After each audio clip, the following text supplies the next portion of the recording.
That's why you must be careful so you don't accidentally blow her away. Father, this child is... Hey, Fluffball, are you awake? Huh? Where am I? This is the White Tiger Clan, guardians of the West in the Taehwa Kingdom. The young girl clenches her hands tightly, her wide pink eyes filled with confusion and apprehension as she tries to process her situation. Last night, I was kidnapped by this man. The Taehwa Kingdom, a land inhabited by shifters. Fierce predators roam the land, showcasing the raw, wild power of the shifters who call this kingdom home. The kingdom was ruled by the imperial family. An authoritative figure sits silently on the imperial throne, representing the absolute power ruling over the entire realm. The Azure Dragon of the East, the White Tiger of the West, the Vermilion Bird of the South, and the Black Tortoise of the North. Inheriting the blood of the ancient divine beasts, Divine Beast of the South, the Vermilion Bird Clan. The grand and majestic palace of the Vermilion Bird Clan stands tall, radiating ancient nobility and architectural splendor under the bright sky. Oh my, the clan leader has arrived in person. They said he wouldn't let the youngest lady out of his sight. And here he is, holding her so dearly. Yes, Father. Don't be nervous. You'll do great, Soya. I'm gonna do my best. Just like Father, I will succeed, she thinks to herself, praying with all her might as a warm, magical aura begins to swirl around her, until her first transformation. Chirp. The onlookers gasp in sheer disbelief and shock, unable to believe the unexpected outcome unfolding right before their eyes. An elegant, bright orange feather gently drifts down, landing softly upon the clear, shimmering water. 7 years ago, a child was born into the Vermilion Bird Clan. The cries of a newborn baby echo through the room, marked by the sacred scroll of the Vermilion Bird hanging proudly on the wall. Behind a translucent curtain, the exhausted mother rests in bed while a maid stands by holding a basin of warm water. Did you see the baby? What about her? Is something wrong? Her hair is white. That can't be. Neither of her parents have white hair. Or maybe the baby was swapped. None shall question her virtue. This is because their power is inherited through their lineage, especially the direct bloodlines of the 4 guardian deities.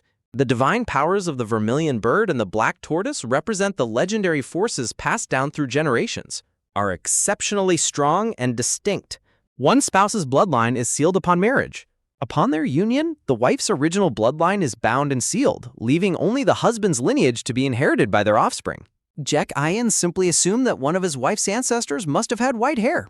On the day of her first transformation, her Vermilion Bird lineage would surely be proven. The tiny, fluffy white chick tilts its head in pure innocence, letting out a confused chirp.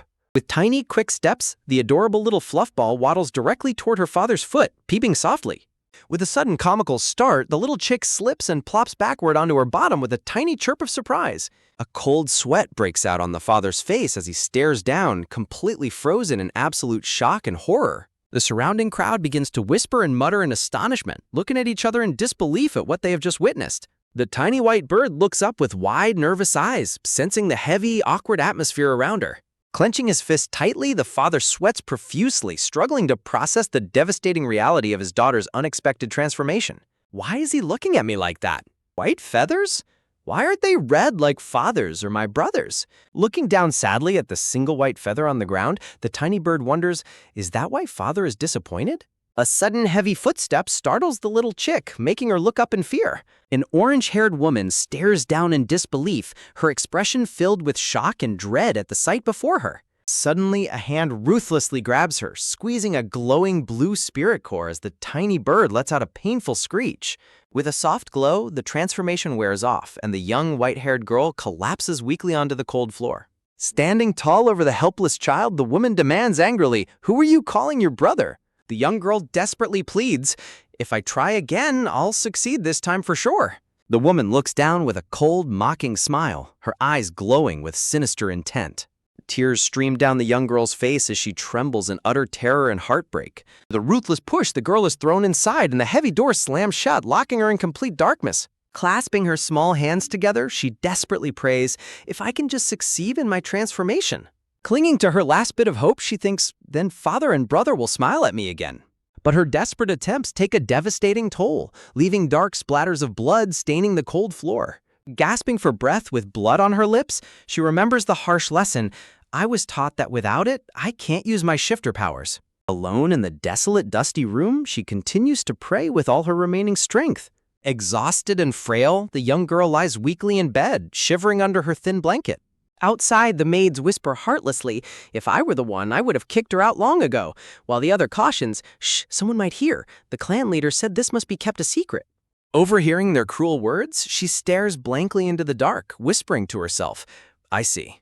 The devastating truth finally sinks in. I wasn't father's real daughter after all. 3 years pass by in a flash. Relegated to hard labor, the young girl quietly sniffling as she scrubs heavy laundry by the lakeside. Carrying the heavy wash tub, she tells herself, "I should go back and change quickly." By the time everyone had forgotten the Vermilion Bird clan ever had a precious young lady, a beautiful, glowing orange feather of the Vermilion Bird is presented to the clan. A clean and well-dressed young girl with bright orange hair stands before the crowd. The clan leader stands grandly in his golden robes, holding the sacred orange feather as his family and servants gather round. The bright, shimmering feather represents the unmistakable proof of the true divine lineage. She explains softly, "And I shifted for the first time just recently." The father looks down at the young girl, his heart heavy with emotion and concern. When asked, "Why carry that around instead of shifting yourself?" the girl hesitates, stammering, "Well?" As the father questions her, "How can I possibly believe you?" she desperately insists, "I'll do it. I can do it." Suddenly, a magical aura and a thick cloud of white smoke swirl around the young girl as she begins to transform. The crowd watches in awe as they realize there's no doubt she is a direct descendant of the Vermilion Bird. Catching the exhausted child as she collapses, the father cries out in relief, "My child!" Seeing her condition, the father realizes, "My spirit core is weak. Shifting places puts too much strain on my heart." The girl explains her tragic past.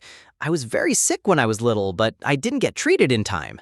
She sheds a tear, deeply moved by finally being recognized by her father. Embracing her tightly, the father apologizes, "It's my fault for not recognizing you sooner." The grand pagoda of the Vermilion Bird clan stands majestic under the bright blue sky. The newly recognized young lady of the clan looks ahead with wide, innocent eyes. She walks happily alongside her father and sister, basking in the warmth of her newly found family. As they walk, Soya happily calls out, "Brother!" while the neglected white-haired girl carrying her heavy laundry basket watches them in surprise. The brother turns around with a gentle, warm smile on his face. Soya returns the smile, her face lighting up with joy. From a distance, the dirty, ragged, white-haired girl looks on silently, her heart aching at the happy family reunion she is excluded from. She freezes in place, holding her laundry tub as the happy family walks right past her without a single glance. Pinching her nose in disgust, Soya mutters, "Ugh, she smells," while her sister adds, "It looks like she doesn't ever wash." A deep blush of intense shame and humiliation burns across the poor white-haired girl's face. Soya looks back over her shoulder, her bright orange eyes filled with a sudden moment of curiosity as she glances at the neglected girl. Pointing directly at the white-haired girl who is holding a wooden washtub, she commands, "Keep this girl by my side. Please, let her be my personal servant." The sudden request leaves the clan leader, Jiok-ayon, and Soya's older sister in complete shock and disbelief, while the young orange-haired girl smiles brightly. Looking down at the eager young girl with a warm, gentle smile, the father replies, "I'll give you whatever you want." Soya's older sister stands frozen in sheer disbelief, her eyes wide with shock as she processes the unexpected decision. Raising a finger to his lips, the father says quietly, "Lily requested it, so be it." With an excited giggle, the young orange-haired girl happily pulls the startled white-haired Soya along by the hand, leaving the father and sister watching them walk away. Cold sweat breaks out on the father's face as a heavy, conflicted expression clouds his features. "I'm so happy," she cheers brightly, while Soya stands beside her with a worried, downcast expression, clutching her hands nervously. Thinking back to her difficult past, she remembers, "When I was living on the streets, I didn't have a single friend my age." The father's expression turns incredibly cold and stern, his eyes filled with a dark, intense resentment. Soya asks hesitantly, "Would you go outside with your brother for a moment?" To which the little girl asks in confusion, "Just me and brother?" Left alone in the room, Soya flinches in fear as the father's cold voice breaks the silence, whispering, "It's been a while." Turning his back to Soya, the father states coldly, "Waste words, as you should already know your place." He reminds her of the painful truth. Your mother, a lowly maid who served as a midwife, is rumored to have swapped you with Lily. If that's true, then your mother is the reason Lily was forced to wander the streets at such a young age. Staring at Soya with deep resentment, he continues, "Everything that child rightfully deserved was stolen from her by a servant's daughter." Clenching his jaw with absolute determination, the father declares, "Now that my daughter is back, I will give her anything she wants. I shall do whatever it takes, even if the whole world tries to stop me." Soya tightly clutches her chest as a sharp, agonizing throb of emotional pain pierces through her heart. She remembers the warm, happy days of her childhood when her father used to hold her so lovingly in his arms. Leaning in close, the father warns her with a chilling tone, "So do not let Lily find out who you are. If you ever cause her even the slightest pain."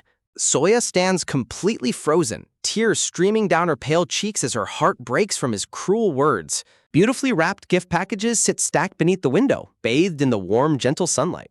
As the maids comb Lily's long orange hair, one whispers excitedly, "I heard he's coming today to discuss a marriage proposal with our young lady. Is it true?" Sitting in front of the vanity mirror, Lily smiles softly, pleased with the exciting news of her impending proposal. Braiding her hair gently, the maid reassures her, "Not at all, my lady, just look at your beautiful hair. It's that golden red hue only a direct descendant of the Vermilion Bird clan can possess." Lily stares quietly at her reflection in the mirror, while in the background, Soya struggles to carry a heavy stack of packages. Straining under the immense weight of the boxes, Soya's wide pink eyes are filled with exhaustion and sadness. Soya quietly carries the heavy load down the long corridor, passing by the room where Lily sits in comfort.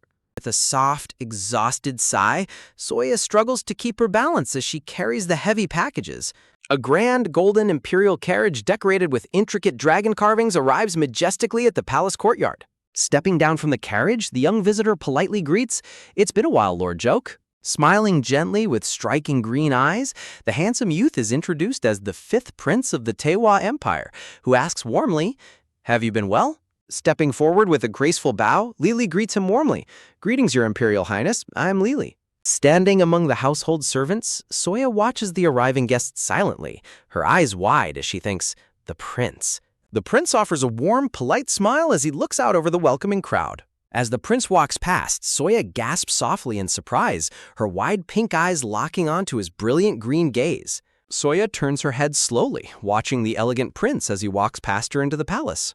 Soya bows her head deeply in respect, while a nearby male servant glares down at her with a look of pure contempt and suspicion. The servant smirks in disgust, thinking to himself, "Is she trying to get on the prince's good side now? Unbelievable." Angry whispers echo through the courtyard. First she steals Lady Lily's place, and now she's after the prince too?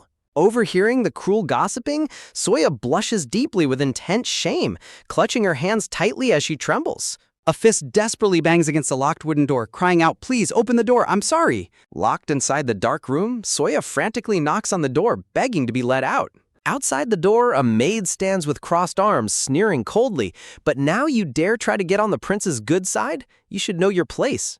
Leaning her head weakly against the locked door, Soya sheds silent tears of heartbreak and despair. Looking out through the barred window at the full moon, Soya wonders sadly, how many double hours have passed? Huddled alone in the dark, cold storage room, Soya flinches as her stomach lets out a loud, hungry rumble. Staring blankly into the darkness with tears in her eyes, Soya whispers softly, "No one even knows I'm gone."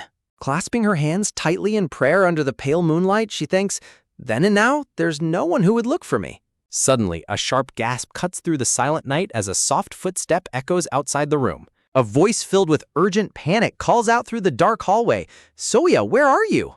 Suddenly, Soya looks up in surprise as she hears someone calling her name in the dark hallway. The heavy wooden door of the dark storage room creaks as it begins to open. Bright light spills into the dark, dusty storage room as the door swings wide open. Looking down with gentle concern, the visitor stands before the exhausted white-haired girl. The youth sighs softly as he takes in the sight of her miserable, locked-up condition. Soya looks up with wide pink eyes, stammering, "Huh?" Looking down at Soya, the handsome prince offers a gentle, reassuring smile. Soya asks hesitantly, "Wait, more importantly, how do you know my name?" Holding up a beautiful pink round norige with a green tassel, the prince asks, "Do you still not remember me, even if I return this?" Staring at the precious ornament, Soya gasps in surprise.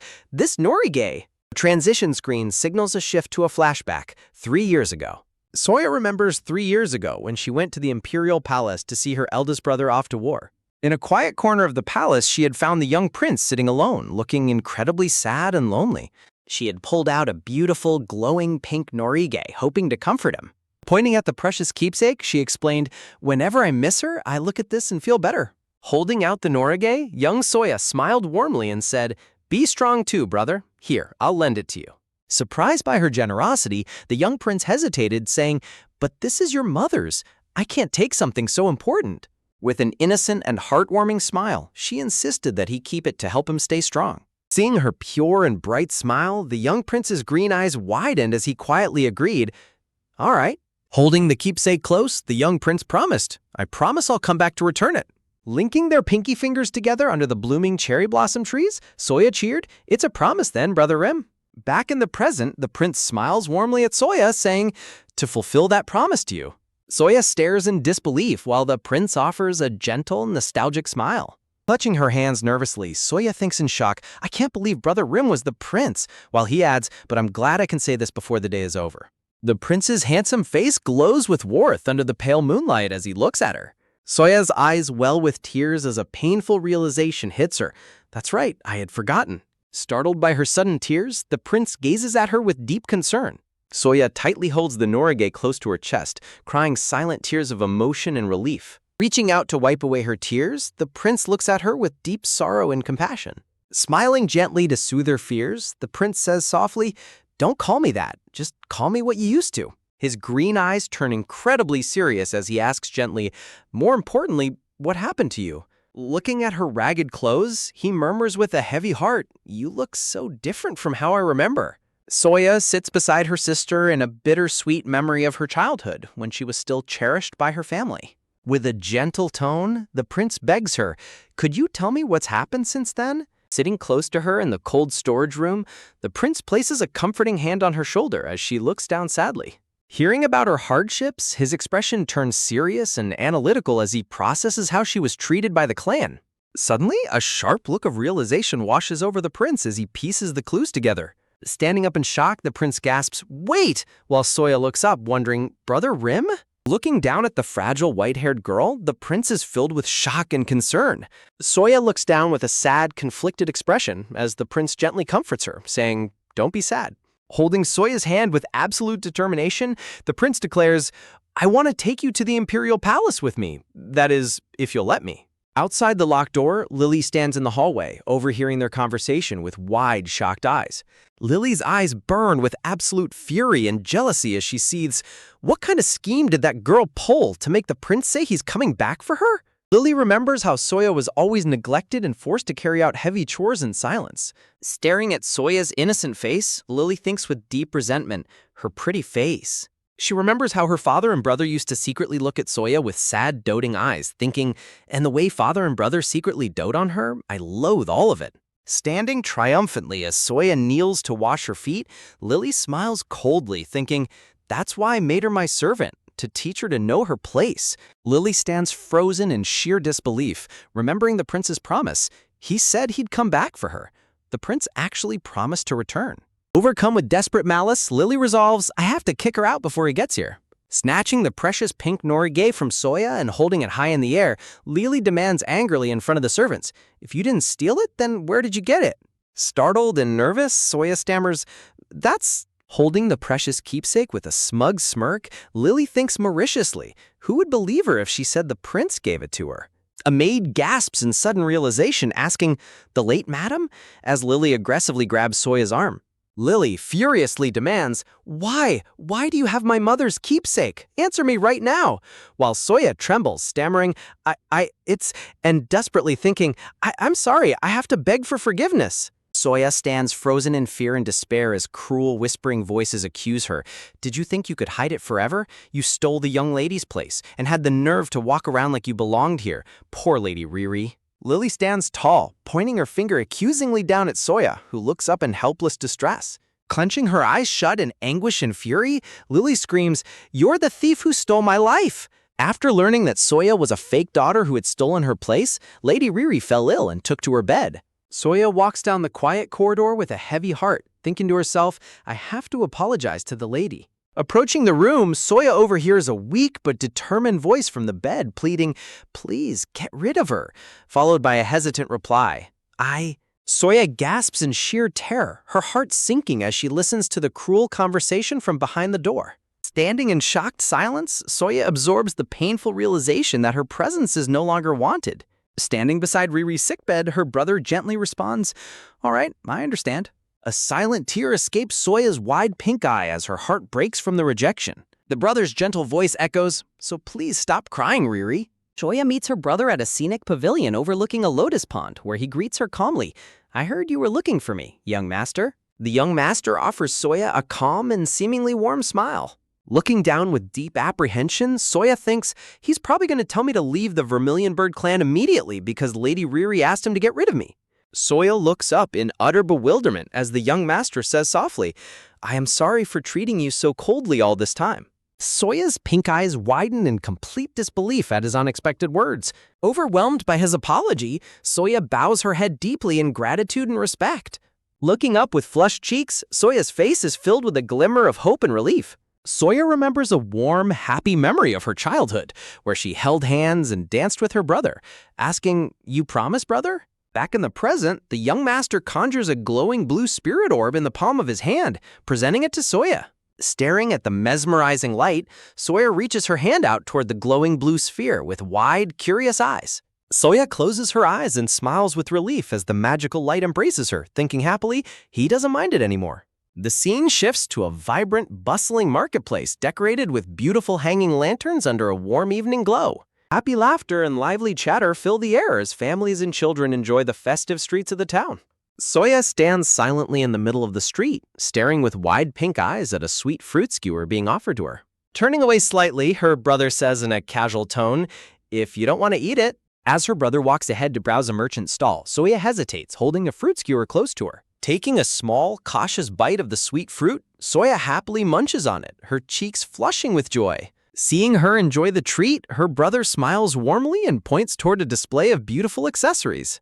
Soya gasps softly in surprise as her brother directs her attention to a selection of trinkets. A gentle voice breaks the evening air. "Here, Soya, this is yours." Standing in front of the stall, her brother hands Soya a lovely beaded bracelet, leaving her completely speechless. The brother gazes down at Soya, his expression calm yet deeply focused. Framed by delicate white flowers, Soya looks up with tears of pure gratitude, thinking, "You remembered your promise to me."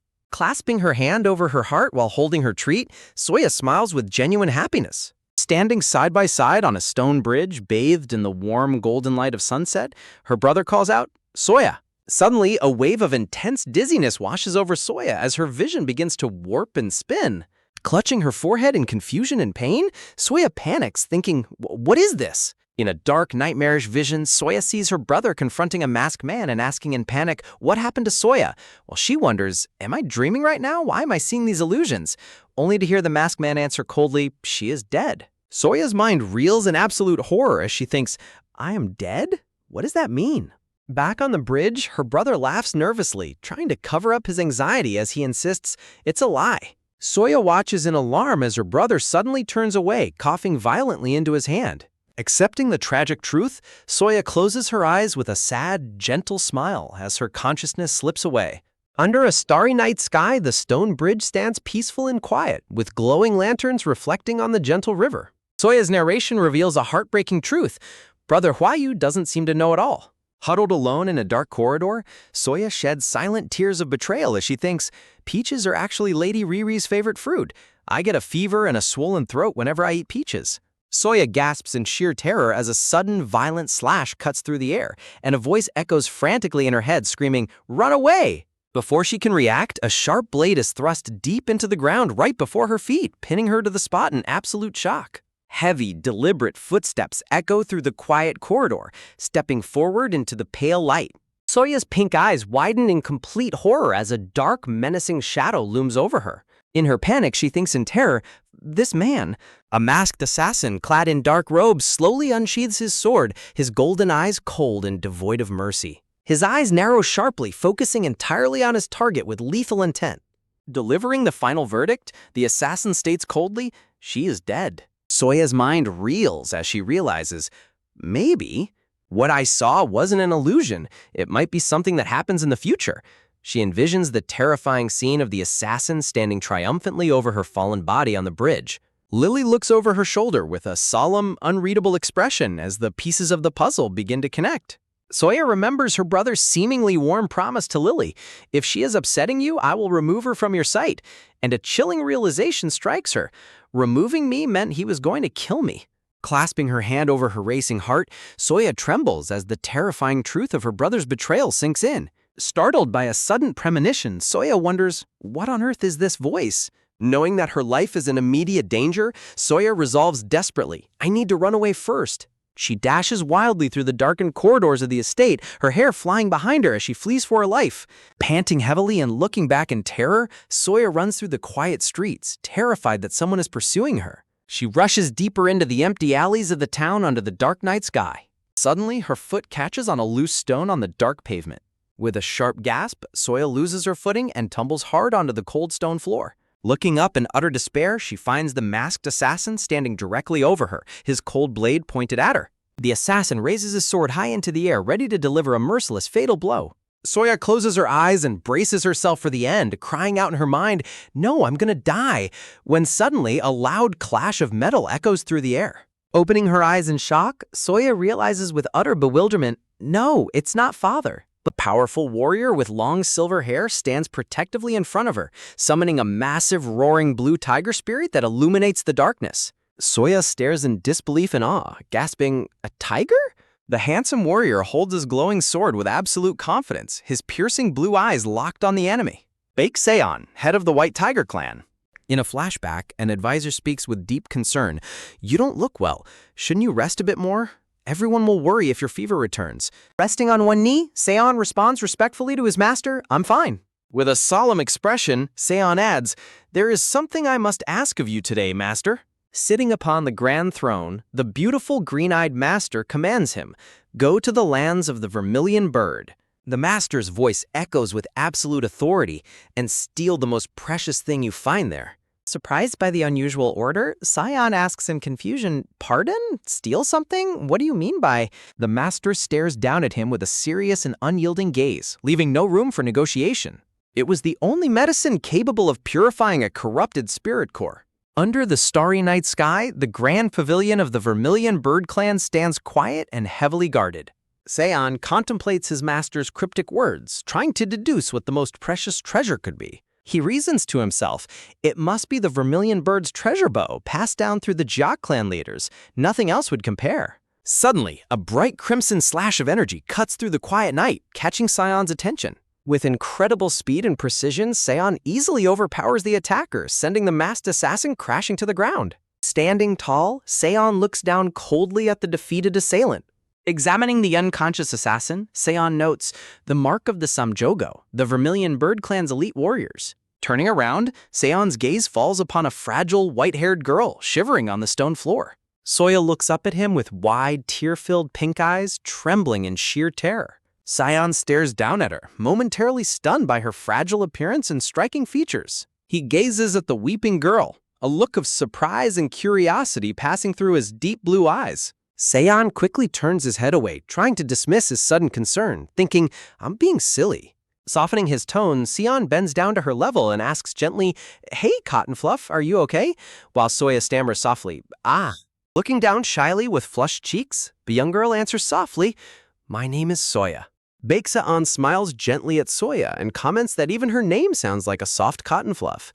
Looking at the defeated assassin lying on the cold pavement, Seon casually refers to him as a chicken head, leaving Soya completely confused.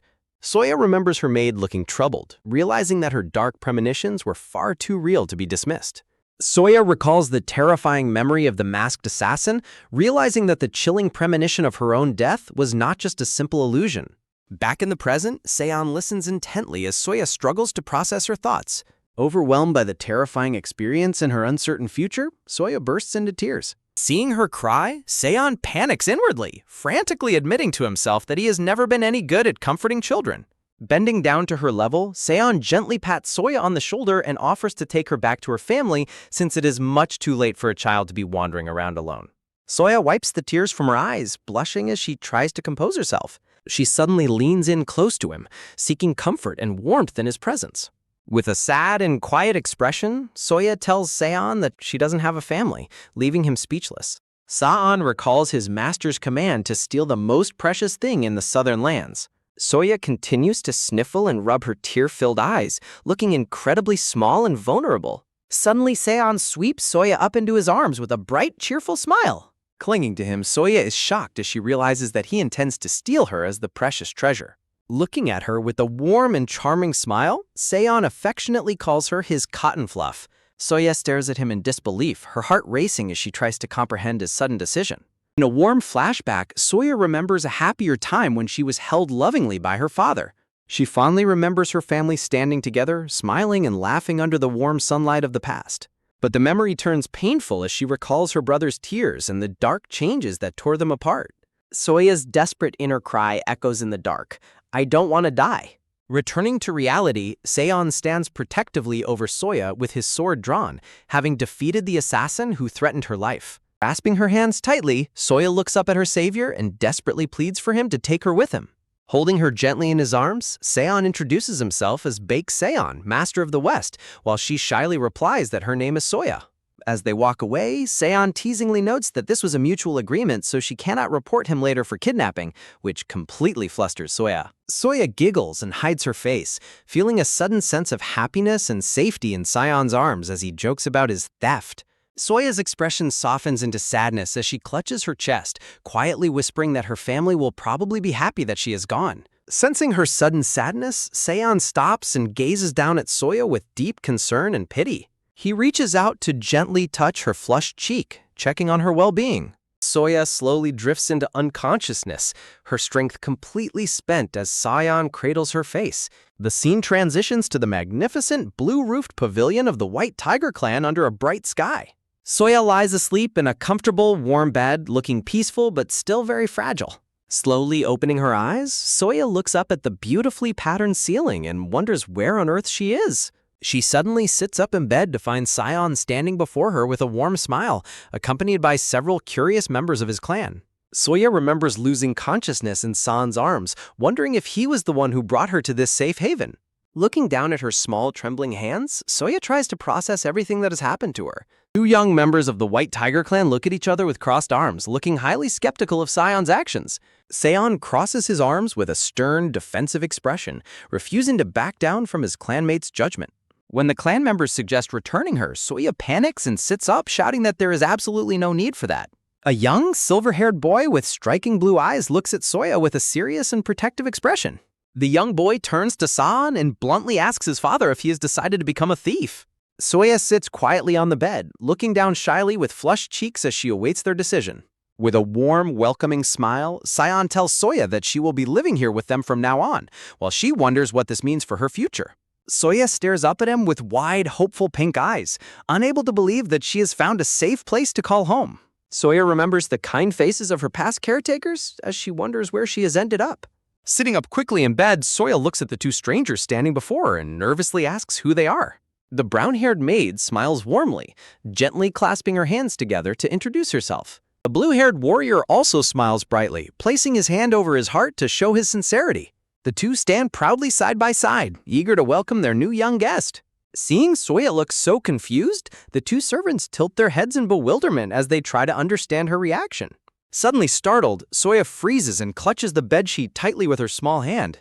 Clinging to Baek Seon, Soya desperately promises to keep his secret, while Seon realizes that word of his theft getting out would cause major trouble between the clans. Soya reluctantly agrees to the servant's request, feeling a bit overwhelmed by their eagerness to help her. The brown-haired maid and the blue-haired warrior exchange a warm, satisfied smile, pleased to have earned the young girl's trust. Soya looks up with wide, bewildered pink eyes, completely caught off guard by their sudden proposal. Soya shyly closes her eyes and blushes, feeling incredibly self-conscious as she is treated with such unexpected care and kindness. The kind maid begins to gently brush Soya's long white hair, making the young girl gasp in surprise at the gentle touch. Soya tries to make sense of her new surroundings, remembering the grand palaces her father once described, such as the underwater palace of the east and the mountain fortress of the west. She recalls the legendary palaces of the four clans, including the celestial residence of the south and the mysterious underground palace of the north.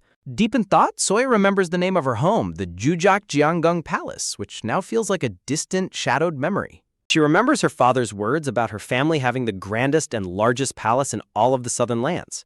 Soya looks down with a melancholic expression as she sits quietly, reflecting on the family she left behind.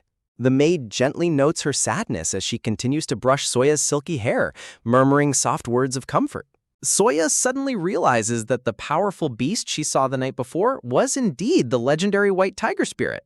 She recalls the intricate white tiger pattern embroidered in silver thread across the back of her savior's dark robes. Soya suddenly hears a soft creak at the door, turning her head in curiosity to see who might be there. Peeking through the screen door, she spots a young boy and recognizes him as one of the clan members who stood beside Seon yesterday. She fondly recalls the bright, welcoming smile of the young clan member who had looked at her with so much warmth. The maid smiles and gently gestures toward the door, calling out warmly to the young master peeking inside. The narration explains that there are 3 young masters currently living in the Grand Baeko Mountain Palace. Records reveal the 3 sons of the clan leader, the eldest son, 15-year-old Baek Gaya, who is currently away on the battlefield, and the second son, 11-year-old Baek Gayan, a quiet and scholarly boy. The third and youngest son, Gaan, peeks nervously through the sliding doors, his blue eyes wide with curiosity and apprehension. Soya and the young boy lock eyes in mutual shock, a sudden spark of surprise flashing between them. Startled by the sudden contact, the young boy quickly slides the door shut with a loud click and retreats in embarrassment. Soya looks up at the maid in surprise, wondering what they plan to do next with her hair. She looks down with a sad, flushed face, feeling self-conscious about her appearance and wondering if she is truly welcome here. The maid reassures Soya that anyone would find her adorable, leaving the young girl completely stunned by the unexpected compliment. Soya gasps in awe as she looks at her reflection, amazed by the beautiful double buns and blue ribbons the maid has styled in her hair. Soya politely bows her head in gratitude, framed by beautiful white flowers blooming in the warm room. With a bright, happy smile, Soya nods and eagerly says yes, her heart warming up to her kind caretaker. Clenching her fist, Soya looks forward with a quiet determination, resolving to be polite and show her gratitude to her savior. Soya stands before the vanity mirror, looking like a proper young lady in her clean, beautifully styled clothes. The maid smiles warmly as she helps Soya down from her seat, pleased with how lovely the young girl looks. Soya recalls how Seon had gently carried her in his arms when her fever returned, feeling deeply apologetic for being such a burden to him. She remembers the gentle and reassuring smile Seon gave her as he held her close, offering her a safe haven. Soya quietly acknowledges that she cannot stay in this beautiful place forever, but secretly wishes that her temporary stay could last just a little bit longer. She fondly remembers leaning against Seon's chest, feeling a deep sense of security and warmth that she hadn't felt in a long time. Walking out into the beautifully decorated hallway, Soya spots a familiar warrior standing guard nearby. Smiling warmly, the warrior bows and asks the young girl what has brought her out of her room. Soya politely explains that she came to properly thank Lord Seon for saving her life and taking care of her. Delighted by her polite request, the warrior tells her to wait a moment while he announces her arrival. The warrior enters the grand study and happily announces to Seon that the little fluffball young lady is here to pay her respects. Baek Seon stands proudly in his study alongside his second son Gaehaeon, who looks on with a silent, unreadable expression. Soya steps into the room, nervously clutching her hands together as she faces the clan leader and his son. She glances at the young silver-haired master, immediately sensing a cold and distant look in his piercing blue eyes. Feeling the heavy, intimidating aura surrounding the second young master, Soya realizes that he might not approve of her presence here. Despite her growing nervousness, Soya takes a deep breath and steps forward, determined to express her gratitude properly. Blushing with shyness, Soya lowers her gaze and prepares to perform a proper bow of gratitude. Soya gracefully bows to Baek Seon, executing the traditional etiquette of a noble family with perfect poise. Seon looks down at her with a warm, impressed smile, delighted to see that the young girl is not only adorable, but also possesses impeccable manners. Soya stands politely before Baek Seon, looking much healthier and happier as she softly tells him, "I'm much better now." Soya's cheeks turn bright red and she blushes shyly as Lord Seon reaches out to gently pat her head, treating her with comforting kindness. Lord Seon looks down warmly at Soya and calls her a fluffball, prompting his second son, Gaeon, to look back in surprise and ask, "Me?" Soya glances nervously at the young master, Gaeon, noting how cold and uninviting his blue eyes look as she secretly worries that he doesn't like her. Soya clutches her clothes nervously with wide, unsure pink eyes, feeling self-conscious in the presence of the quiet and intimidating young master. The second young master, Baek Gajian, suddenly changes his cold expression and offers Soya a bright, reassuring smile as he reaches out his hand to her. Soya is completely caught off guard by his sudden warmth and friendliness, staring up at him with a startled but hopeful expression. With a gentle smile, Gahayan takes Soya's small hand in his and begins to lead her out of the grand study, showing her the way. Baek Seon watches them leave with a satisfied and warm expression on his face, pleased to see his second son taking such good care of their little guest. As they walk side by side, Soya looks up at Gahyun with curiosity, softly calling him young master while he remains silent. Gahyun walks forward with a cold and focused gaze, his warm smile completely gone the moment he is no longer in front of his father. Gahyun's expression turns serious and cold as he wonders on what on earth his father could possibly be thinking by taking in a complete stranger. Gahyun's internal thoughts reveal his deep suspicion, questioning his father's decision to give a child of unknown origin the esteemed West End room. Gahyun continues to lead Soya by the hand, but his quiet silence creates a heavy, tense atmosphere between them as they walk through the quiet corridors. Gahyun's mind wanders to the history of the West End room, the traditional residence reserved specifically for girls born into the White Tiger family, which has remained empty for a long time. The legend says that any girl born to the clan is destined for a grand fate, adorned in beautiful silk and gold as a highly revered figure. He recalls that the room exists so that she can become the legendary Bride of the Yellow Dragon, destined to marry the ruler of the lands. Gahyun reflects on the gravity of this title, knowing that the bride is destined to become the consort to the emperor who rules the entire continent. Soya looks up at Gahyun with wide, innocent pink eyes, wondering why he has suddenly stopped and what he is thinking about as they stand hand in hand. Soya clutches her dress nervously, sensing the sudden shift in Gahyun's mood as he quietly observes her. Soya and Gahyun step out of the dark corridors and begin to walk through a beautiful garden filled with blooming blue hydrangeas. While wearing a pleasant smile on his face, Gahyun secretly grumbles to himself about what a major pain it is to have to show this little kid around the palace. Soya stops walking and hesitates, quietly clutching her dress as she feels like she might be bothering him. Gathering her courage, Soya softly speaks up, breaking the quiet silence to call out, "Young master." Soya politely asks if he is busy, but Gahyun's pride gets the better of him as he stammers that he is indeed busy, even though his conscience reminds him that he is not busy at all. With a warm and polite smile, Soya Adorable tells Gahyun that he doesn't have to worry about her, encouraging him to go and complete whatever work he has to do. The scene transitions to a magnificent, peaceful pavilion surrounded by blooming hydrangeas and lush green trees under a bright sky. Soya looks down with a melancholic sigh, feeling terribly apologetic for bothering the young master and assuming that he must dislike her presence. Suddenly, a young, white-haired boy peeks curiously through the doorway of a nearby building, his bright blue eyes wide with surprise as he spots Soya. Startled by the sudden noise, Soya gasps in surprise and turns around on the stone bridge to see who is watching her. The third young master, Gayul, panics when Soya spots him, turning incredibly red and wondering what on earth he should do now that he has been caught. As he tries to scramble back inside, Gayul trips and falls with a loud crash, sending a wave of panic through Soya as she frantically asks if he is all right. Soya runs over to find the third young master sitting on the floor, rubbing his head in embarrassment after his painful fall. Soya gasps in deep concern, pointing out that he has just injured himself and needs to be careful. Soya notices a nasty scratch on Gayul's knee through his torn pants, realizing that he has scraped himself quite badly. Gayul looks up at Soya with teary blue eyes, his cheeks flushed bright red with embarrassment and pride as he tries to hold back his tears. Stomping his foot and pointing a finger at Soya, Gayul loudly asserts his pride, shouting that a proud son of the White Tiger clan would never get upset over a tiny scratch like this. With a huff, Gayul turns and runs away as fast as his legs can carry him, leaving Soya standing completely stunned in the doorway. Soya stares after him in bewilderment, clutching her dress as she processes the young master's sudden and fiery departure. The scene pulls back to show the beautiful, expansive courtyard of the mountain palace, quiet once more after the third young master's dramatic exit. The blue-haired warrior, Namsuri, explains that they came after receiving a message from the second young master, while the brown-haired maid grumbles that leaving a young lady all alone was far too irresponsible. Smiling warmly, Namsuri holds out his hand to Soya and kindly asks if she would like to return to her room. Suddenly, the maid and the warrior freeze and look up in surprise as a strange sound echoes from inside the nearby pavilion. Soya turns her head in surprise, gasping in shock as she hears someone crying out in pain from inside the pavilion. The scene shows the grand, blue-roofed pavilion where the third young master has retreated to nurse his pride and his scraped knee. The kind maid and warrior laugh heartily, reassuring Soya that she shouldn't worry about the youngest master because he is always tripping and getting hurt. They proudly explain that the youngest master, "I'm just a language model and can't help with that." The maid playfully puts up her hands like tiger claws, growling to show that their young master is tough and resilient. Soya looks at them with a completely bewildered and sweat-dropping expression, still feeling a bit concerned despite the reassurance. Inside the study, Namsuri carefully treats Gayul's scraped knee, teasing him that he wouldn't have gotten hurt if he had just waited quietly, while Gayul whines loudly that it really hurts.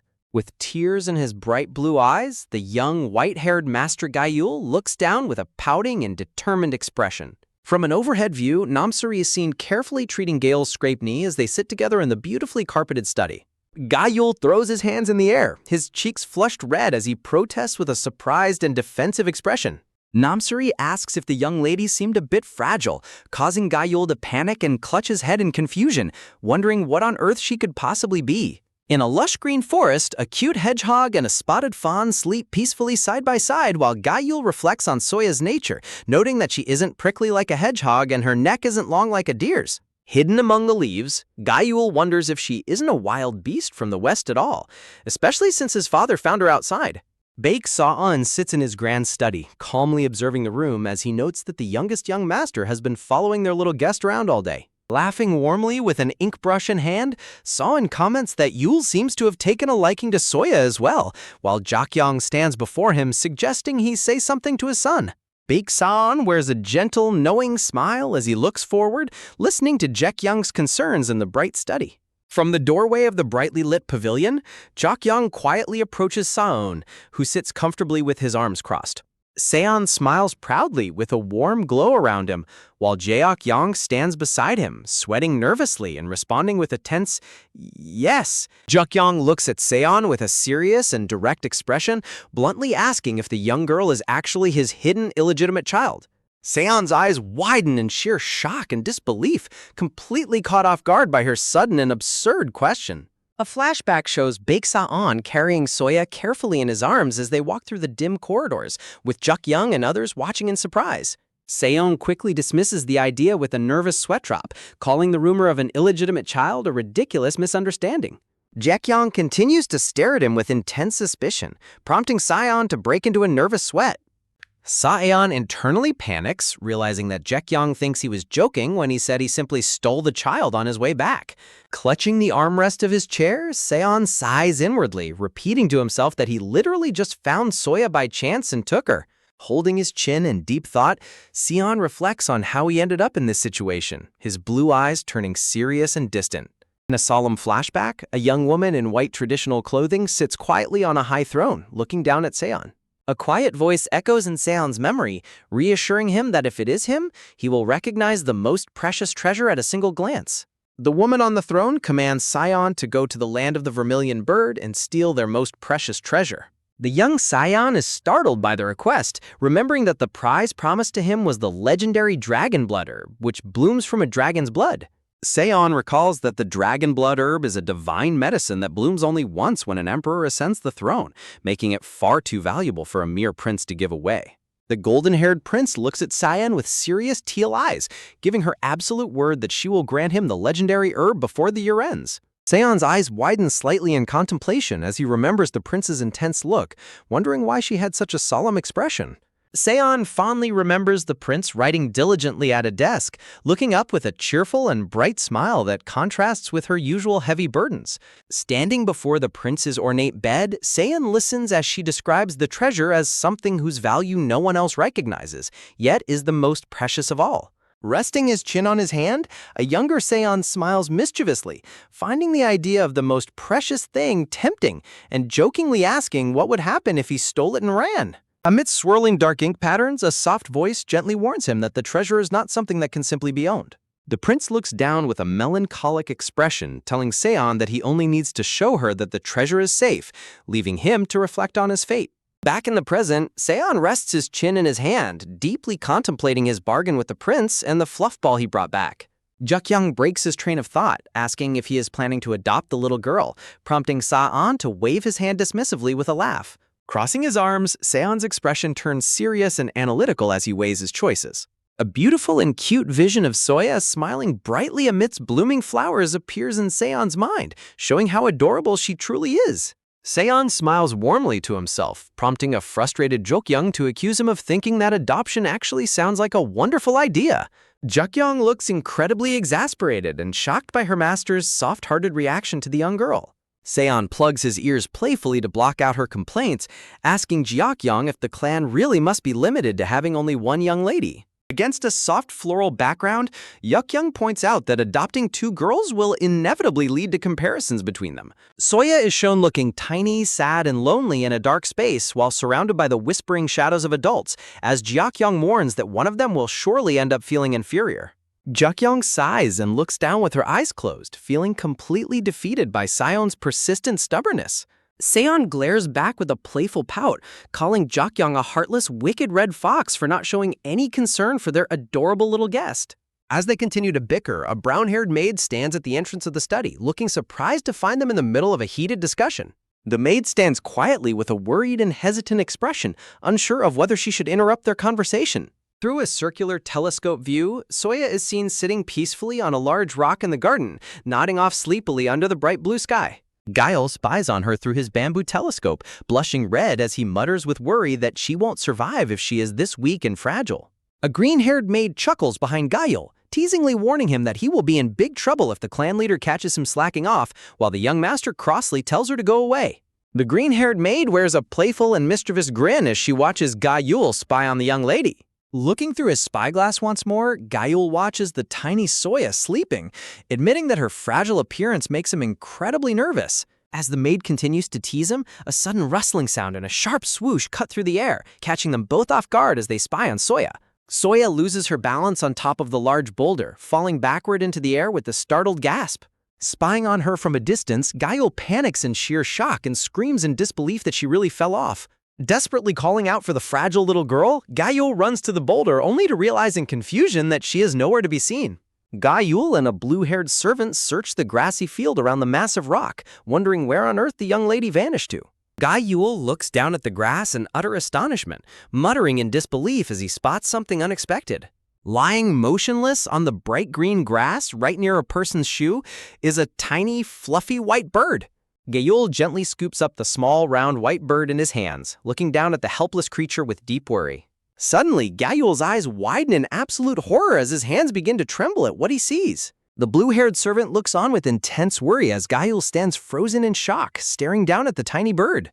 A bright, glowing blue sphere of spiritual energy is visible inside the fluffy white bird's chest as it breathes weakly. Panicked voices echo through a grand, beautifully lit shrine adorned with candles and offerings as the children search for help. Big Sara, the elegant priestess of the White Tiger clan, steps forward in her ornate blue robes, grumbling about who dared to disturb her sacred shrine. Gael holds out his hands to show Sarah the unconscious bird, pleading for her help as she leans down to inspect it.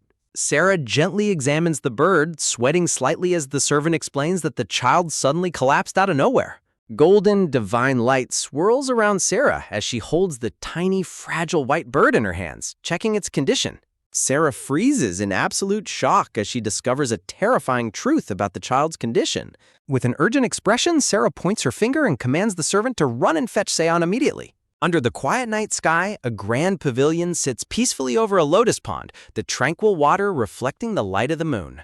In the dark pavilion, a masked guard kneels before a brown-haired maid and delivers the grim news that the child is dead.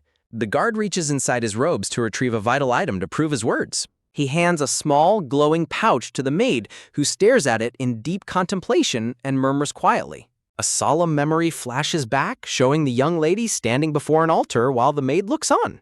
The maid clutches her fist, feeling a heavy weight on her conscience as she accepts that the child is gone, even though the body hasn't been recovered yet. Guilt washes over the maid as she clutches her chest, reminding herself that she only wanted to remove the child from Lily's sight, not end her life. She remembers the little girl crying and rubbing her eyes in distress, a memory that now deeply haunts her. She holds onto a sliver of hope, wondering if there's any chance the child might still be alive since no body was found. But she quickly dismisses the thought, convincing herself that even if the child survived, she would surely perish soon on her own. Back in the safety of the White Tiger Palace, Soya lies sleeping peacefully in a comfortable bed.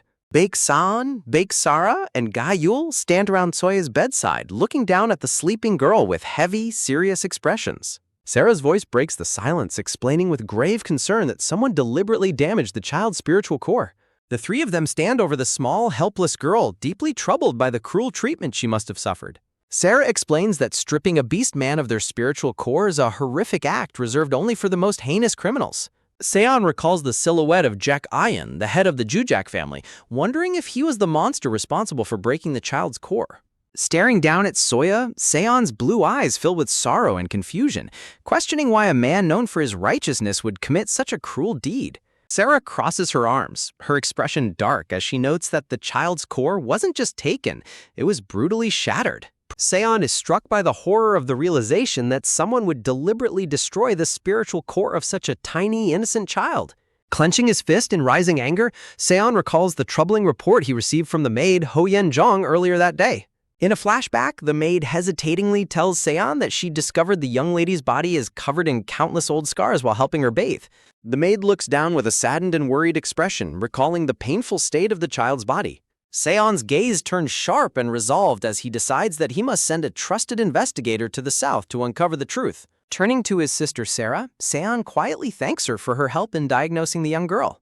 Sarah looks back at him seriously, reminding him that the only way to fully heal a shattered spiritual core is with a legendary divine herb. A beautiful illustration of the glowing red dragon bloodgrass appears, the only medicine capable of restoring the child's broken core. Hearing this, Gayu looks up with a look of surprise and hope in his bright blue eyes. Soya slowly opens her warm pink eyes, groaning softly as she begins to wake up from her deep slumber. Seon and Gayul instantly lean over her in relief and excitement, causing Soya to blink in surprise at their sudden presence. Soya suddenly remembers losing her footing on the boulder and falling backward, gasping as the memory returns to her. Looking up at Seon's worried face, Soya misinterprets his expression and panics internally, worried that she has made them angry again. Soya bows her head in shame, sadly thinking to herself that she is nothing but a troublesome baby bird who only causes problems. Seeing her sadness, Seon gently places his large hand on Soya's head, patting her hair with a warm, comforting touch that instantly melts her worries away. Soya looks up with teary eyes as Baek Sion gently places his large hand on her head, patting her hair to comfort her. Soya looks to herself how kind he is as she silently sheds a tear. In a comical chibi style, Gayul furiously yells at Seon, accusing him of making Cotton Ball cry as cute little doodles of fluffy white puppies float around him. Soya cutely rubs her eyes and lets out a wide yawn, her tiny fangs visible as she stretches under the warm morning light. Watching Soya's innocent and adorable yawn, Seon's expression softens completely and a gentle, warm smile spreads across his face. Seon and Gayul look on with bright, happy smiles, while Priestess Baek Sara stands beside them, watching the young girl with a quiet and observant expression. Sarah leans in closer, studying Soya's pink eyes and fragile appearance with a serious and analytical gaze. Deciding it is time to speak privately, Sarah steps forward and tells Soya that they should have a little chat, prompting Seon to step back. Seon turns to his sister with a nervous sweat drop, starting to ask if she really needs to speak with Soya in such a serious tone. Sarah snaps her head back with a sharp, intimidating glare, instantly silencing both Seon and Gayul with her fierce demeanor. Sarah's face turns dark and terrifyingly intense as she mutters about how tiny and fragile Soya is, while Seon quickly tries to calm her down, warning her that she will scare the child. Without hesitation, Sarah swiftly kicks both Seon and Gayul out of the room, leaving the two of them kneeling outside in comedic defeat. Seon looks back with a nervous sweat drop, realizing just how protective and formidable his sister can be when it comes to children. Back inside the quiet room, Sarah sits gracefully opposite Soya, who sits politely on the edge of the bed, looking up at the priestess with wide, curious eyes. Sarah gently asks Soya to tell her about what happened to her spiritual core, prompting the young girl to hesitate with a soft sigh. Soya is shown standing alone in a dark, empty space, looking incredibly small, lonely, and vulnerable as she begins to recall her painful past. Soya remembers the person responsible for her suffering, thinking of her older brother Hwayu.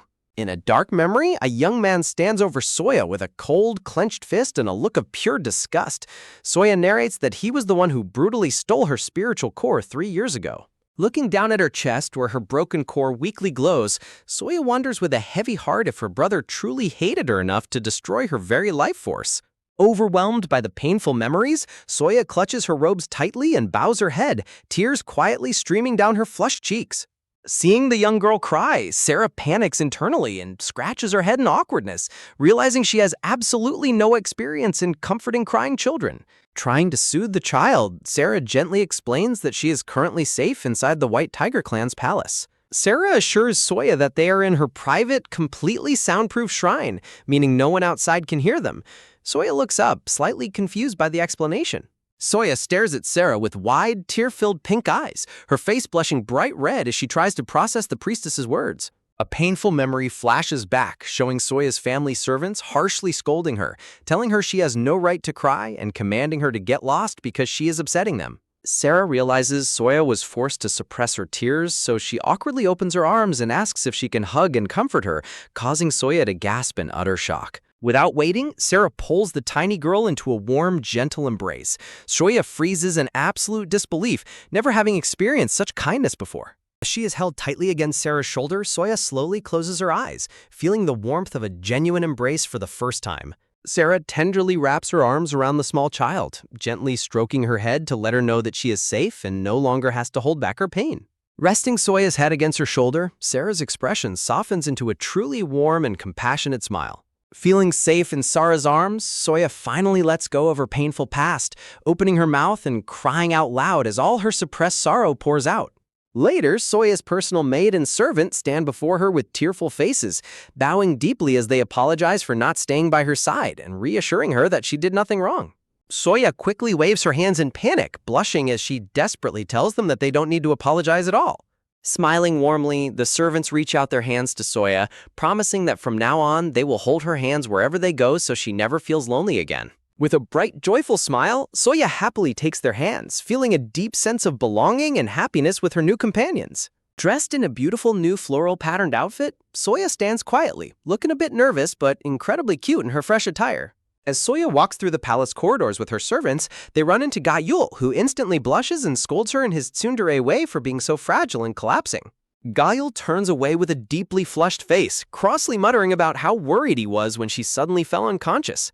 Turning back to her, Gayul's cheeks turn bright red as he continues to stutter and express his anger, which is clearly just disguised worry.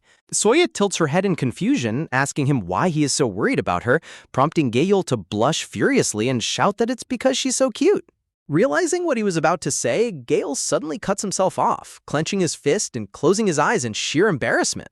To cover up his slip of the tongue, Gayul dramatically waves his hand and yells that he is only worried because curious ghosts might target her weak spiritual energy. Soya gasps in absolute horror, her face turning pale and blue as she takes his ghost warning completely seriously. Squeezing his eyes shut, Gayul berates himself internally, thinking about how close he came to telling her that he finds her as cute as a little cotton fluff. Watching the young master's hilarious denial, the servants smile mischievously to themselves, whispering that he clearly finds Lady Cotton Fluff incredibly adorable. Gayul looks down at his hands with a gentle expression, recalling the warm, fragile feeling of holding Soya when she was in her tiny bird form. Looking up at him with deep worry in her pink eyes, Soya earnestly warns Gayul that if there are scary ghosts around, then he must be in danger too. Caught off guard by her sweet concern for his safety, Gayul blinks in surprise, muttering a confused, "Huh?" Soya clutches her hands to her chest, her eyes glistening with tears as she genuinely worries about the young master's safety. Proudly putting a hand on his hip, Gayul dismisses her fears with a confident smirk, declaring that a powerful white tiger like him isn't afraid of any silly ghosts. Leaning down, Gayul proudly asks Soya if she even knows what a real tiger is, while Soya innocently points to a picture book showing a cute little orange tiger next to a massive red bird. With a fierce but adorable pose, Gayul proudly boasts about his clan's power, declaring that tigers are incredibly strong, with sharp teeth and claws as hard as steel. Soya looks down nervously, clutching her hands to her chest, and reluctantly tells herself that she has no choice but to show him. With a sudden puff of smoke, Soya begins her transformation, startling her maid and servant who watch in wide-eyed surprise. As the smoke clears, an incredibly cute little white tiger cub with bright blue eyes appears, looking up at Soya with a joyful smile. Soya gasps in amazement at the cub's adorable pink paw pads. Seeing her reaction, Gayul proudly wiggles his paws and happily tells her she can touch them if she wants. Watching the young master's adorable display, the servants can't help but smile warmly, whispering about how incredibly cute he is. Feeling completely charmed, Soya gently pats the cub's head, while the maid happily tells them she will fetch some drinks and bids them to have fun playing. The cute white cub suddenly turns to Soya and enthusiastically declares that it's her turn, leaving the young girl completely confused. Smiling brightly, the cub eagerly demands to see Soya's shifted form, calling her Cotton Fluff. Hearing his request, Soya's face pales in sheer shock, sweating nervously as she repeats the word shifting in utter disbelief. Seeing her hesitation, Gayul gently assures her that it is fine even if her form isn't cool, while internally wondering why she doesn't seem to remember her own shifted form and what he should do. Soya's pink eyes fill with tears and her lip trembles as a deep, painful anxiety begins to take over her heart. She bows her head in quiet despair, thinking to herself that he will surely be disgusted and turn away if he ever sees her weak, shifted form. In a dark, painful memory, Soya recalls how everyone else pointed at her tiny bird form with looks of pure disappointment, calling her useless. A single tear slips down Soya's cheek as she stares blankly, caught in the grip of her traumatic past. Trying to cheer her up, the white tiger cub cheerfully hops over with a large ball, eagerly asking Soya if she wants to play. The cub smiles warmly, panting happily with his tongue out, hoping to bring a smile back to her face. Looking down at the ball, Soya holds it quietly, her expression still filled with sadness and deep hesitation. Soon, the two of them are running around the palace courtyard, with the energetic cub chasing after the bouncing ball as Soya follows along. Watching them from a high window, a young silver-haired boy with striking blue eyes looks down with a cold and unimpressed expression, wondering what on earth they are doing. Standing beside him, his Red Fox clan servant notes that his master must be talking about young Master Gale. The silver-haired young master, Baek Gahyeon, coldly mutters that Gayul is pathetically playing ball when he should be training, noting that he is still just a cub who hasn't even hit his second growth spurt. The servant sweat drops, thinking about how his master can say such harsh things with such a peaceful smile, while Gahyeon turns his sharp gaze towards Soya. Looking at Soya catching her breath, Gahyeon notes that she is clearly just playing along because she was too timid to say no to Gayul. Gahyeon continues with a sigh, observing that Soya is clearly the type of person who would force herself to eat a peach even if she couldn't, simply because she is too afraid to speak up. Smiling mischievously, the servant asks if his master is actually worried about Lady Soya, prompting Gahyeon to quickly deny it. Gahyeon's expression turns mysterious as he smiles and whispers that it will happen soon, leaving the servant slightly puzzled. The scene shifts to a grand view of the majestic palace of the White Tiger clan, nestled deep within towering, misty mountains. A sharp sword glints in the sunlight as a quiet narration warns that this year's gathering will be quite different from the previous ones. With the upcoming event, every branch family of the formidable White Tiger clan is paying exceptionally close attention to the main household. Gahyeon listens intently as his servant asks about this year's prospects before turning his gaze back out the window. Down in the gardens, other young ladies from the branch families are shown, including a cheerful girl accompanied by her sleek brown tiger cub. Another lady waves a giant pink heart-shaped fan to cheer for Gayul's older brother, while her chubby black tiger cub claps its paws, prompting Gahyeon to scoff at her embarrassing behavior. A third young lady from a prestigious branch family poses gracefully with a traditional fan, accompanied by her elegant white tiger cub. The servant points out that Gahyeon seems to dislike all of them, teasingly asking if he isn't being a bit too picky and what kind of girl he would actually prefer. Gahyeon's blue eyes turn sharp and analytical, his gaze drifting away as if searching for something entirely different. Back in the courtyard, Soya sits on the grass, completely exhausted and panting heavily after running around with the energetic cub. The kind maid gently hands her a gourd filled with refreshing water, which Soya eagerly gulps down to soothe her parched throat. Suddenly, Soya gasps in surprise, nearly choking on her drink as a worrying thought crosses her mind. Soya looks up at the maid with wide, concerned pink eyes, hesitantly asking if there are really scary ghosts lurking inside the White Tiger Palace. The maid blushes at her cuteness while Soya quickly tries to hide her fear, stuttering that it's not that she's scared or anything. In her vivid imagination, Soya visualizes a terrifying dark specter with glowing red eyes looming over Gayul and a crying child threatening to snatch them away. Soya's eyes sparkle with newfound determination as she clutches her water gourd, her fear transforming into a desire to protect her new friend. Gripping the gourd tightly with both hands, Soya admits to herself that while she is indeed terrified of the ghosts, there is something she fears even more. She remembers the cruel words of her family's servants, who used to mock her by saying that she was so shameless and useless that even a ghost wouldn't want to take her. With a determined blush on her face, Soya clenches her tiny fists, realizing that if the ghosts won't target her, then she must be the one to protect the adorable young master from them. As night falls, a quiet and peaceful silence settles over the grand White Tiger Palace under the brilliant glow of a full moon. Inside his quiet chambers, Baek Sa-on suddenly clutches his chest in agonizing pain, sweating profusely as a cold sweat drips down his face. A terrifying memory flashes of him coughing up dark blood, his white robe stained red from a deep, unhealed spiritual injury. In a dark vision of a burning battlefield littered with broken swords, his damaged spiritual core weakly crackles and shatters, threatening to destroy his life force completely. Baek-saon stands on a dark, blood-splattered battlefield, gripping his sword tightly as his damaged spiritual core crackles painfully inside his chest. Clutching his weapon, Seon grits his teeth in agonizing pain, with blood dripping down his chin from his internal spiritual injuries. Soya lies unconscious on her bed, her weak and damaged spirit core glowing with a faint blue light over her chest. A quiet narration explains that unless her damaged spirit core is completely healed, the root of her fatal weakness will always remain. Clenching a mysterious scroll in his hand, a quiet narration notes that there is only one legendary way to perfectly heal a shattered spirit core. A dark vision depicts a massive, scaly serpent being pinned down by a glowing red spear, hinting at a terrifying secret from the past. Looking out with a thoughtful gaze, Seon recalls how a mysterious guest promised to return and check on what was stolen once the palace quieted down. Seon's mind drifts to a vision of a gentle, golden-haired prince holding a blood-dripping sword, wondering if he is planning to stir up a bloodbath. Exhausted and in pain, Seon clutches his forehead with a weary sigh, realizing he won't be getting any peaceful sleep tonight and deciding to rest his eyes for just a moment. Outside, the quiet night sky is filled with a vast ocean of sparkling stars, casting a peaceful glow over the silent palace window. With soft, stealthy footsteps, tiny feet creep quietly across the wooden floor of the dark palace corridor.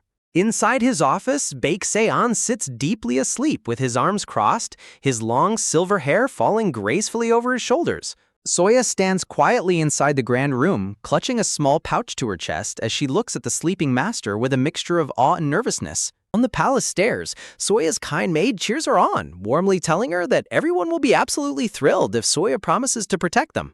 Clutching her little water gourd, Soya smiles brightly with wide, sparkling pink eyes, her heart filled with absolute joy and hope. Soya painfully recalls a memory of a cruel maid harshly snatching a cloth away from her, yelling at her to give back the handkerchief she dirtied. In Soya's painful past, the cold-hearted household servants mocked her, callously whispering that the ghost should take her away for causing trouble. Left all alone in the dark, the young, bruised Soya held her dirty clothes close to her chest, her eyes filled with profound sadness and isolation. Quiet narration explains that Soya's family used to mock her by saying even ghosts would be creeped out by things she touched, and they even burned her belongings, leaving a painful scar in her memory. Back in the present, Soya clenches her tiny fists with fierce determination, realizing that if she puts her own creepy things near the young masters, she can scare the ghosts away and protect them. Soya looks down at her empty hands with a worried expression, suddenly realizing that she doesn't actually have any belongings with her. Soya sadly remembers that she lost the precious pouch she had carried to the festival. She also remembers with a heavy heart that the beautiful beaded bracelet given to her by her beloved brother had completely broken. Standing quietly against a floral background, Soya feels deeply dejected, wondering what she can possibly use to protect her new friends.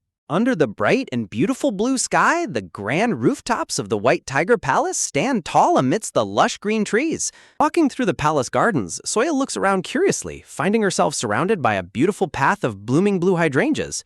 Sitting at a table, Soya proudly holds up some smooth, round pebbles she found, happily noting that the stones look incredibly pretty once cleaned up. Closing her eyes, Soya holds a smooth stone between her hands and offers a sincere, heartfelt prayer, hoping her simple gift can act as a protective charm. As night falls, Soya nervously peeks through a large wooden sliding door, shivering slightly as she thinks about how scary the dark hallway is. Spotting her, the kind palace maid Yeonjong smiles warmly and greets her, asking Soya what she is doing up at this hour. Looking up with a cute, rosy blush on her cheeks, Soya tries to gather her courage to explain her plan. Holding up a bright paper lantern, Soya looks out into the dark night, wondering if the young master is still working in his office. With Yeonjong holding the glowing lantern to guide her, the two of them walk hand in hand through the dark palace corridors. Soya smiles happily as she walks, imagining Baek-saon's funny, blushing reaction when she gives him her handmade stone charm. Suddenly, another red fox servant stops them in the hallway, curiously asking what brings them out so late at night. Soya gasps softly, startled by his sudden appearance, but holds tight to Yeonjong's hand. The servant takes a close look at the smooth stone charm Soya prepared, his eyes widening in complete surprise. Smiling playfully, the servant Jukyoung tells Soya that he is also terribly afraid of ghosts and begs her to make a cool charm for him, prompting a sweet promise from the young lady. In an adorable chibi scene, Jukyoung dramatically celebrates his new charm while Yeonjong glares at him in disbelief as Soya watches them with a puzzled smile. Kneeling down to Soya's height, Jukyoung smiles warmly and points a playful finger at her, teasingly thanking her for his protective charm. Blushing deeply, Soya clutches her hands to her chest, feeling incredibly touched by how much the servants appreciate her simple gift. Yenjong fumes with a hilarious chibi face, crossly accusing her brother Jokyong of being a sly old fox for getting a charm before her. Eagerly leaning down, Yenjong begs Soya to make her a protective charm next and to finish hers before his, while Soya sweat drops and happily agrees.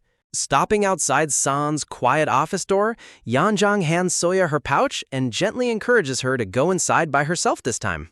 The quiet and peaceful night sky shines brightly outside the open window of Saon's dark moonlit office. Stepping inside, Soya looks around the spacious, quiet room, searching for the young master. Soya gasps softly as she spots Baek-seon sitting quietly at his desk, realizing that he must be incredibly tired to have fallen asleep there. Deciding not to wake him up, Soya walks on her tiptoes, carefully sneaking toward his desk as quietly as possible. Suddenly, Seon groans in pain in his sleep, startling Soya, who accidentally trips over her own feet with a panicked gasp. Soya crashes onto the floor with a loud clatter, clutching her knees and groaning in pain after her clumsy fall. Kneeling on the floor, Soya looks up with a startled gasp as a confused "huh?" escapes her lips. Soya's pink eyes well up with tears as she whispers in pure panic, "Oh no!" Soya looks at the sweating, deeply asleep Baek-seon clutching his chest, realizing with a heavy heart that she was too late and the scary ghosts must have already gotten to him. Clutching her hands tightly, Soya tearfully offers a sincere prayer, begging the ghost to stop bothering Sion and leave him alone. As Soya prays, a brilliant, magical pink light begins to glow and radiate from the simple stone charm cradled inside her hands. Feeling a strange warmth, Soya looks down at her hands in utter disbelief, gasping in complete shock. A bright pink energy flashes dramatically, illuminating Soya's wide, sparkling eyes in the dark room. Soya stares down at her closed fists in complete wonder, trying to make sense of the mysterious light that just occurred. Soya looks around the quiet room as the brilliant light fades, leaving her to wonder if she had simply imagined it or seen it wrong. Sitting quietly near the sleeping master, the small pouch containing Soya's handmade stone charm sparkles with a gentle, protective aura. Peeking out from behind a wooden screen, Soya is relieved to see that the master seems to be resting much more peacefully now. Soya smiles softly as Baek-seon's tense expression completely softens into a deep, comfortable sleep under the charm's protection. Back in the hallway, Yanjong holds Soya's hand and smiles warmly, happy to see how excited the young girl is as Soya promises to make her a charm next. Suddenly, Yanjong stops in concern, noticing something alarming on Soya's small hands. Yanjong gently takes Soya's hand, gasping in surprise as she points out that Soya's hand is bleeding. Soya looks down, sheepishly explaining that she must have hurt her hand when she tripped and fell in the office earlier. Yanjong firmly insists that they must return to Soya's room immediately to apply some medicine, and Soya quietly agrees. The next morning, Baek-seon wakes up at his desk and stretches his arms high above his head, feeling incredibly refreshed. Rubbing his neck, Seon thoughtfully notes that despite yesterday being a full moon, he didn't suffer from his usual painful nightmares or spiritual instability. Jokyung enters the office with a wry smile, teasingly asking if Seon fell asleep at his desk yet again, to which Seon sheepishly admits that he did. Jokyung points at the pouch on the desk, asking if there was really a ghost lurking in the White Tiger Palace that he didn't know about, prompting Seon to explain the situation. As Jokyung serves tea, Seon tells him about the handmade protective charm Soya left behind to ward off the ghosts. Jokyung bursts into laughter, teasingly noting that Gayul must have made up a terrible lie to make the young girl worry so much. Holding the smooth stone charm, Seon smiles warmly, touched by how Soya tried to protect him with her tiny body and wondering if her simple gift actually worked. Seon's mind drifts to a vision of Soya standing in her beautiful floral dress, feeling deeply moved by her pure-hearted sincerity. Looking at the simple stone, Seon smiles gently, softly murmuring how incredibly precious her gesture is to him. Seon suggests giving Soya a sword he received from His Majesty as a return gift, but Jokyung's sweat drops, saying only the young Tiger Masters would like such a weapon and pointing out that Seon clearly doesn't know what a little girl would prefer since he doesn't have a daughter. Jokyung dramatically gestures, suggesting much more appropriate gifts like a beautiful fan or an elegant comb. Jokyung yells in comedic frustration, reminding Seon that a real sword is far too dangerous for a young girl, while Seon covers his ears in annoyance. Flustered and blushing, Seon quickly backtracks, stammering that they absolutely cannot allow the little one to get hurt under any circumstances. Meanwhile, in Soya's chambers, a bowl of dark, steaming herbal medicine is prepared to help heal her weak spiritual core. Soya holds the bowl of bitter medicine with both hands, looking down at it with a quiet, determined expression. Taking a deep breath, Soya bravely gulps down the dark, bitter herbal brew without a single word of complaint. Watching her, Yeonjung smiles warmly, thinking about how well-behaved Soya is compared to the youngest master, who would usually run away to avoid drinking such a bitter medicine. Yeonjung cheerily praises Soya for doing such a wonderful job finishing her medicine. Soya's face turns red from the bitterness, and Yeonjung quickly offers a sweet palate cleanser to help soothe her mouth. Soya gasps softly as a hand gently holds out a sweet, round snack for her to eat. Soya's pink eyes sparkle with immense joy as she eats the sweet treat, completely forgetting the bitter taste of the medicine. Looking up, Soya finds Bae-sayeon leaning down close to her with a remarkably gentle and caring gaze, checking to see if she is all right. Suddenly, a polite knock on the wooden sliding door breaks the quiet atmosphere. Soya sits up on her bed, looking curiously toward the door as Yeonjung holds her tray nearby. Jokyoung steps inside the room with a bright smile, carrying a large, polished wooden box as a special delivery. Soya looks at the mysterious box with wide, curious pink eyes, wondering what could possibly be inside. Opening the box, Soya gasps in absolute delight as she finds an incredibly cute, fluffy white tiger plushie sitting inside, sent as a thank you gift from Bae-sayeon. Yeonjung encourages Soya to give the plushie a hug, while a hesitant Soya asks if she is really allowed to hold it. Soya tightly hugs the adorable white tiger plushie, closing her eyes with a sweet, deeply comforted smile. Feeling the incredibly soft fabric against her cheek, Soya's eyes well up with happy tears, overwhelmed by such a kind and beautiful gift. Soya clings to the plushie tightly, declaring that she will never let go of her new favorite toy. Soya looks up with wide, fiercely determined pink eyes, clutching the plush tiger close to her chest to protect it. Seeing her intense and adorable reaction, Yeonjung and Jaekyung stare at her in complete surprise, sweat dropping at how quickly Soya has bonded with the toy. A magnificent, multi-tiered red pagoda stands tall and beautiful under the bright, clear sky, framed by lush green leaves in the foreground. In a beautiful, sunny garden, a young girl with braided brown hair and a bright yellow dress smiles happily as her companion warmly notes how much the flowers look just like her. Memories flash by of a small, white-haired girl and her companion, leaving the orange-haired man to smile softly with relief, glad that she was able to cheer up so quickly after the incident. As the sound of light footsteps echoes through the courtyard, the man and the young girl walk away together into the palace garden.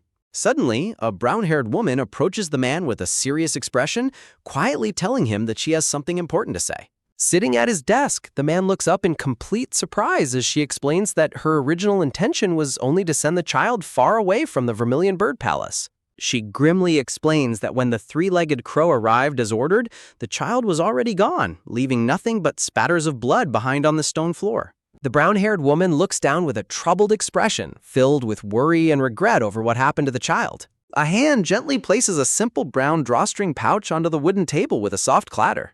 Recognizing the pouch immediately, the father remembers the morning he gave it to young Soya to comfort her when she worried about whether she could become a magnificent firebird. He remembers telling her that he had placed one of his precious feathers inside the pouch as a protective charm so that everything would be fine. The memory of his warm, reassuring smile shines brightly as he tried to give his beloved daughter courage. Despite his deep worries back then, Soya had succeeded in shifting perfectly, her magical transformation glowing like bright feathers in a starry night. Clutching his head in deep grief, the crying father looks at a portrait of himself with little Soya, wondering if things would have been different if she had failed her transformation entirely. He carefully holds the soft brown feather, a precious keepsake that represents his daughter's bond with him. Looking at the feather in his hand, the father's eyes fill with sadness as he quietly murmurs, "She kept it all this time?" Restless and distressed, the woman urgently speaks up to stop him, calling out, "But father!" She desperately argues that even if the child is alive, she won't last long because of her fragile condition. The father freezes in shock as she reveals the devastating truth. Soya's spiritual core was already heavily damaged. His expression hardening with cold resolve, the father looks down at her and firmly demands that she bring him Soya's body, stating that only then will he believe it. A dark silence fills the room as the finality of his words echoes, demanding proof that she is truly dead. Meanwhile, a hand holds up a smooth gray stone against a bright pink background, asking in curiosity, "That pebble is a talisman?"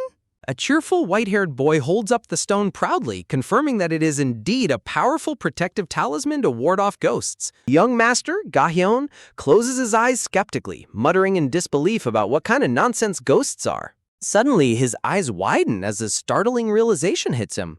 Wait, Then what she left in my room last night was... He remembers the previous night when a tiny Soya had quietly cracked open his sliding door to sneak into his dark room while he was asleep.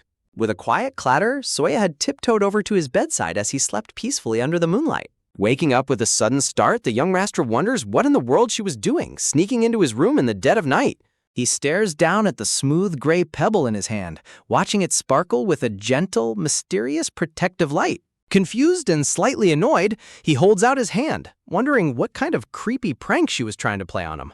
Deciding it is nothing but a silly joke, he callously tosses the simple stone charm right into the trash can. Later, the younger brother playfully gossips as they walk, asking Gayan if he has seen Soya shift yet and gushing about how tiny and adorable she was. Walking down the palace steps with a book under his arm, Gayan remains silent and indifferent as his younger brother happily babbles behind him. Leaning in close, the younger brother teases Gayan, wondering aloud if Soya is simply too afraid of shifting because she is so adorable. He gasps in comedic panic, dramatically suggesting that maybe she is afraid of being kidnapped because she is so cute, and frantically asks his brother what they should do. Unbothered, Gayan stops walking, causing his younger brother to crash headfirst straight into his back with a loud bump. The younger brother clutches his sore nose, yelling in dramatic pain after the sudden collision. He gasps in complete shock as he looks up and realizes they have arrived at the training ground, where a stern-looking master stands holding a wooden staff. Smiling menacingly, the master steps forward, reminding the boy that he ran away yesterday while he was gone for just a moment, prompting the boy to panic. Without a second thought, Gajan grabs his younger brother by the collar and hands him over to the master, who happily thanks the young master Gajan. The master drags the screaming boy away for training as he yells in comedic betrayal that Gayan is no longer his brother. Indifferent to his brother's dramatic screams, Gayan simply stands there with a calm, unbothered expression. Under a beautiful, clear blue sky, the grand training hall of the palace stands quiet and serene, surrounded by green trees. Nearby, little Soya crouches down in a flower bed of beautiful purple hydrangeas, determinedly searching the dirt for a pretty stone. In a flashback, Yeonjong and Jaekyong stand in surprise as they learn that the sweet young lady is trying to make protective talismans for everyone in the palace. Smiling warmly, Yeonjong suggests playing a fun game to see who can find the prettiest stones, with the winner keeping everyone's finds, making Soya gasp in excitement. Back in the garden, Soya searches diligently under the hydrangeas as loud footsteps suddenly approach from behind. Startled, Soya looks up with a dirty face and wide eyes, locking gaze with the young master Gahayan, who stares down at her in surprise. Soya quickly stands up and bows deeply and politely, greeting him with a sweet, respectful hello. Framed by beautiful orange roses, Gayan greets her back warmly, noting that he sees she is busy playing in the garden. Gahyong greets Soya with a sweet, warm smile. Soya asks Gayan about the previous night, wondering if the talisman worked, but Gayan politely interrupts her. Soya looks troubled as Gahyong remarks that prank like her talisman are rather troublesome. Soya is saddened by his words, realizing that to a noble young master, her protective talisman was nothing but a silly prank. Gahyun sighs softly, clutching his book, and gently excuses himself before walking away. Soya looks down at her dirty hands in deep disappointment, feeling hurt that her kind gesture was dismissed. Soya stands quietly in the garden with a heavy heart as Gahayan walks away. Brushing off her disappointment, Soya scratches her cheek and resolves to make an even better talisman for him. Soya worries about how to proceed, wondering if giving a different gift might be disrespectful to Bai Sion, who gave her the beautiful plushie. Suddenly, Soya is startled by a loud noise nearby in the courtyard. She looks up and watches as a large, ornate wooden palanquin is carried through the gate. Soya wonders who has arrived, observing the grand palanquin carried by several servants. Dirty and curious, Soya stands in the garden with wide pink eyes, watching the impressive guests arrive. In a quick flashback, Gayul excitedly runs up to join them after his training, eager to help Soya find pretty stones. Soya sits at the table, gasping in surprise as Yeonjong proposes a wonderful new idea for her stones. Gayul cheers excitedly, thrilled by the suggestion of painting the talismans. Soya looks at the table with wide, sparkling eyes, eager to get started. Soya points curiously at the table, asking Yeonjong what all the new items are for. Yeonjong suggests painting the smooth stones and firing them to create beautiful, personalized talisman gifts. Soya claps her hands together in sheer delight, absolutely loving the idea. Soya and Gayul sit at the table preparing their stones as Yeonjong enters with tea and asks about the Mountain Lord Festival. Soya imagines the festival filled with cute, colorful tiger cubs running happily under a sunny sky. With a paintbrush in hand, Soya prepares to paint her first stone talisman with utmost care. Soya concentrates deeply on her painting, while Yeonjong watches her focused effort with a soft, supportive smile.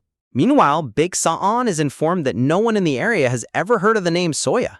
His advisor explains that there are only two possibilities. Either Soya is deceiving them, or she was hidden deep within the Suzaku clan estate. Seon contemplates the mystery, murmuring, "A child of the clan." Sa'on remembers that Jek-Ayun was rumored to have a young daughter, wondering if Soya could be her. Standing by the open window, Seon continues discussing Soya's true identity with Jukyoung. Jukyoung asks if Seon thinks Soya is the daughter of the Vermilion Bird family, to which Seon notes they are the same age. An image of the Vermilion Bird daughter Lily is shown, who is already registered in the family registry. Seon reasons that if she were the official daughter, there would be no reason for the three-legged crow to hunt her. A tense memory flashes of a dark assassin cornering a terrified young Soya with a sword. Seon suspects she might have been a simple page serving the young lady of the estate rather than the daughter herself. Turning back to the window, Seon contemplates the mysteries surrounding Soya's identity. Seon calls out to Jukyoung, who complains about his ominous tone.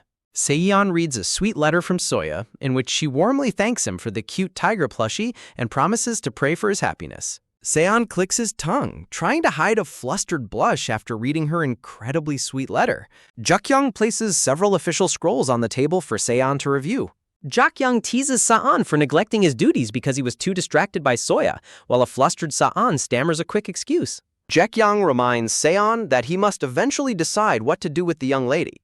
Seon smiles warmly, his thoughts filled with affection for Soya. Suddenly, Soya appears at the door holding a woven basket and politely greets Seon. Soya looks up with wide, nervous pink eyes, hoping he will like her visit. Soya nervously clutches the handle of her woven basket, which is filled with her newly crafted talismans. Soya spots Jukyoung and greets him warmly, reaching into her basket to pull out a gift. Soya sweetly thanks Jukyoung for his kindness and hands him a protective talisman. Seeing Soya give Jukyoung a gift first, a highly jealous Sa'on grinds his teeth in comedic anger, calling Jukyoung a detestable fox. Seon glares suspiciously at Jukyoung, deeply envious of the attention he is receiving from Soya. Smiling brightly, Soya turns to Seon and holds up a beautifully painted gray stone talisman decorated with a cute white tiger design just for him.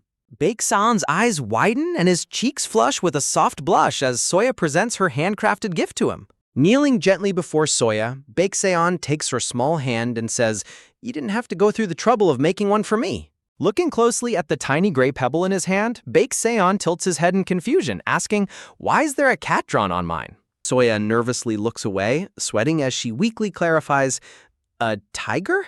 Soya worriedly asks, "Do you not like it?" as Baek-seon's face turns purple with shock when his advisor teases that the drawing looks exactly like the clan leader. The advisor loudly teases that Seon's eyesight must be failing in his old age, while Seon dryly agrees that his eyes have indeed been getting dim lately. Openly laughing with his arms open, the advisor points out that the drawing is supposed to be a tiger, while Seon chuckles nervously and Soya watches in embarrassment. Seon returns to his calm, elegant demeanor, sitting gracefully in his dark blue robes. Seon smiles warmly with closed eyes, feeling deeply touched and flustered by Soya's incredibly sweet gesture. Seon kneels down to Soya's eye level, talking to her with a warm, gentle smile as she happily clutches her woven basket. Soya looks up at Seon with wide, sparkling pink eyes, her heart pounding with happiness. High up in the palace, the sun shines brightly on the elegant wooden architectural details of the grand training hall. Carrying her basket of newly painted talismans, Soya happily skips down the corridor, thinking, "I hope the second young master likes this one." Suddenly, Soya stops in her tracks, looking up in surprise as someone calls out to her in the hallway. A haughty young girl in a green dress points a finger at Soya, demandingly asking, "Who are you? I've never seen you before." The young girl is revealed to be a Rong of the brown tiger family, staring down at Soya in suspicion. Soya bows politely and introduces herself, stammering that the clan leader brought her here. Rong's eyes widen as she asks, "Then are you that fluffball who's been staying in the West End room?"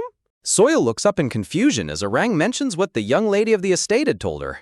Soya remembers Arang explaining about the prestigious family members of the White Tiger clan who are represented by majestic white tigers. Soya is startled as she remembers Arang's puzzling question, "I wondered why there was a girl's room in the White Tiger Palace, when there are only young masters here." Soya gasps in sheer shock as the sudden, terrifying realization hits her. "Wait, I'm not—" Arang continues speaking, completely unaware of the sudden panic gripping Soya. Soya turns pale and sweat drops, her mind racing with anxiety as she listens to Orang. Soya is flooded with dark, painful memories of voices accusing her of being a despicable fake who stole the young lady's rightful place. Overwhelmed by panic, Soya accidentally drops her woven basket, which clatters onto the floor as she gasps, "No!" Soya clutches her chest in deep distress, hyperventilating as tears well up in her wide, terrified pink eyes. Startled by Soya's sudden panic, Orang leans in with concern, asking, "Huh? What's wrong with you? Are you sick?" Orang steps back in confusion as Soya trembles uncontrollably with a pale face, unable to breathe.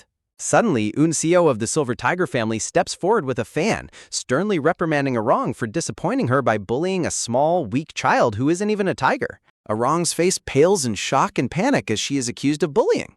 Defensive and flustered, Orang stammers that she wasn't bullying Soya and that she simply hasn't been feeling very well. Soya quickly forces a sweet, pale smile, trying to diffuse the tension by agreeing that Orang's face does look pretty pale. Flustered and embarrassed, Orang screams, "Got it?" before turning and running away as Unseo watches her go. Soya bows politely to Unseo, expressing her gratitude for the help. Soya kneels down on the patterned carpet, reaching out to pick up her dropped woven basket. Watching Unseo, Soya sadly realizes that even someone as kind as her must be here to join the White Tiger family as the rightful young lady. Smiling warmly, Soya hands Unseo a painted stone talisman from her basket, wishing her well. Later, Soya sits huddled alone against the sliding doors, pulling her knees close to her chest in deep sadness. Overwhelmed with sorrow, Soya realizes that the true owner of the room will arrive soon, meaning it is time for her to leave the White Tiger Palace. Soya buries her face in her arms and quietly weeps, feeling like an unwanted imposter in the Grand Palace. Outside, a smooth gray stone sits quietly on the wooden windowsill of Gaian's room. Standing by his open window, young Master Gaheyan stares out at the garden, realizing he hasn't seen Soya at all lately. Gaian remembers finding the small, round stone on his windowsill and blushes, frantically telling himself that he shouldn't care so much about her. His younger brother approaches and Gaian turns to speak to him, trying to act completely indifferent. Gaian looks down with a serious and slightly worried expression, wondering what happened to Soya. Turning to his brother with a subtle, smug smile, Gaian remarks, "You did." His younger brother cheerfully gossips that Soya gave talismans to everyone in the palace and branch families, and even painted tigers for the clan leader and the youngest master. Hearing that everyone else got beautifully painted tiger talismans, Gaian grinds his teeth in explosive comedic jealousy. Boiling with silent rage, Gaian stomps away down the corridor, leaving his younger brother staring after him in utter confusion. An attendant rushes after young Master Gaian as he storms through the corridors, trying to reassure him that Soya must have simply forgotten to give him a talisman. Frustrated and hurt, Gaian tells himself that he doesn't need a cheap stone talisman anyway, right as Soya stands nearby holding her basket. Gaian slides open the door, surprised to see Soya standing outside his room. Soya nervously blushes and bows her head, quickly apologizing to Gaian. Gaian reaches out in surprise, calling out to her to wait as she suddenly runs off. Soya walks through the courtyard, feeling down and worrying that she has once again upset the young master. Soya thoughtfully ponders how Gaian really seems to dislike the stone talismans, but she still desperately wants to make a protective charm for him before she leaves the White Tiger Palace. Suddenly, Soya is startled by loud shouting and spots two tiny tiger cubs, one brown and one white, growling fiercely at one another. The brown tiger cub yells at the white tiger cub, claiming he only came out of curiosity, while the white tiger cub furiously roars back. Hearing Soya's footsteps, the two bickering tiger cubs stop and turn their heads to glare at her in surprise. Soya stares back at the two adorable tiger cubs, her pink eyes wide with amazement at how cute they are.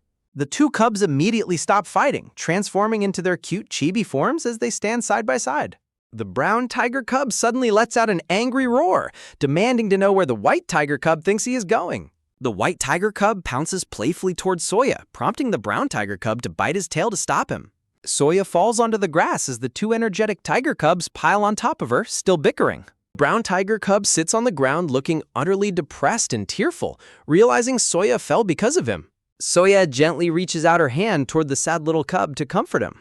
Smiling warmly, Soya pulls the blushing brown tiger cub into a tight, affectionate hug. The brown tiger cub freezes in her arms, his face turning bright red as Soya continues to cuddle him. Emitting a loud cry, the flustered brown tiger cub bolts away, leaving Soya and the white tiger cub watching him in bewilderment. Soya giggles softly at the cub's adorable reaction, while the white tiger cub looks on with wide, startled eyes. Soya sits quietly by a beautiful blue stream, with the white tiger cub resting beside her.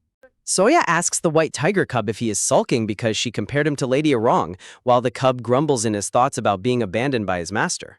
Soya giggles cheerfully, covering her mouth as she enjoys the white tiger cub's cute and tsundere behavior. Soya leans in to ask the cub what the second young master likes, completely unaware that Seo is watching them from behind a large rock.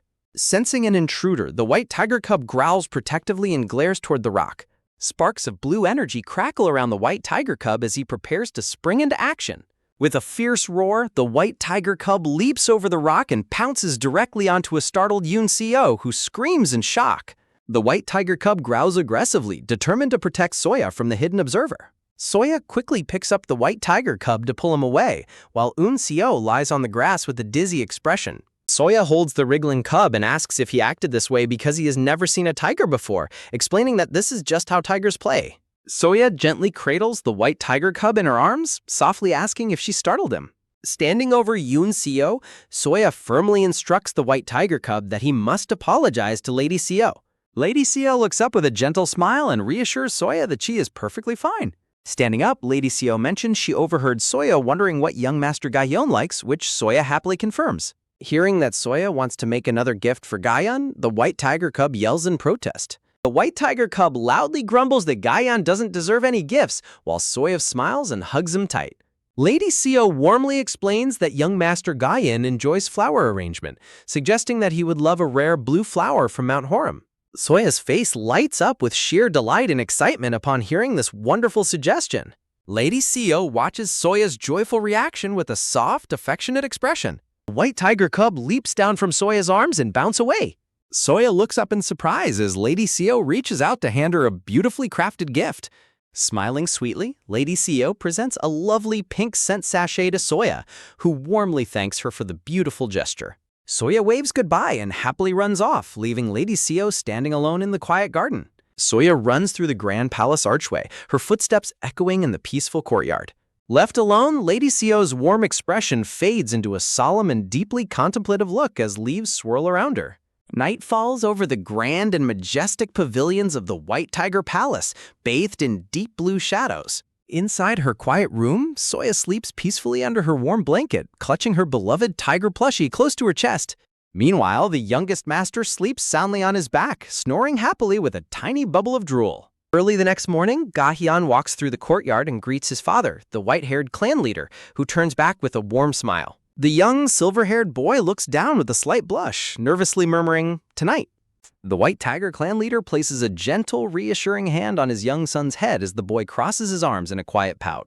High above, the leaves of the trees rustle softly under the sky as the clan leader speaks of his upcoming departure. While Gaia and I are away, looking down at the young master with a warm smile, the clan leader continues, "You are the master of this palace." The young boy looks up with wide, determined blue eyes and promises, "Yes, don't worry."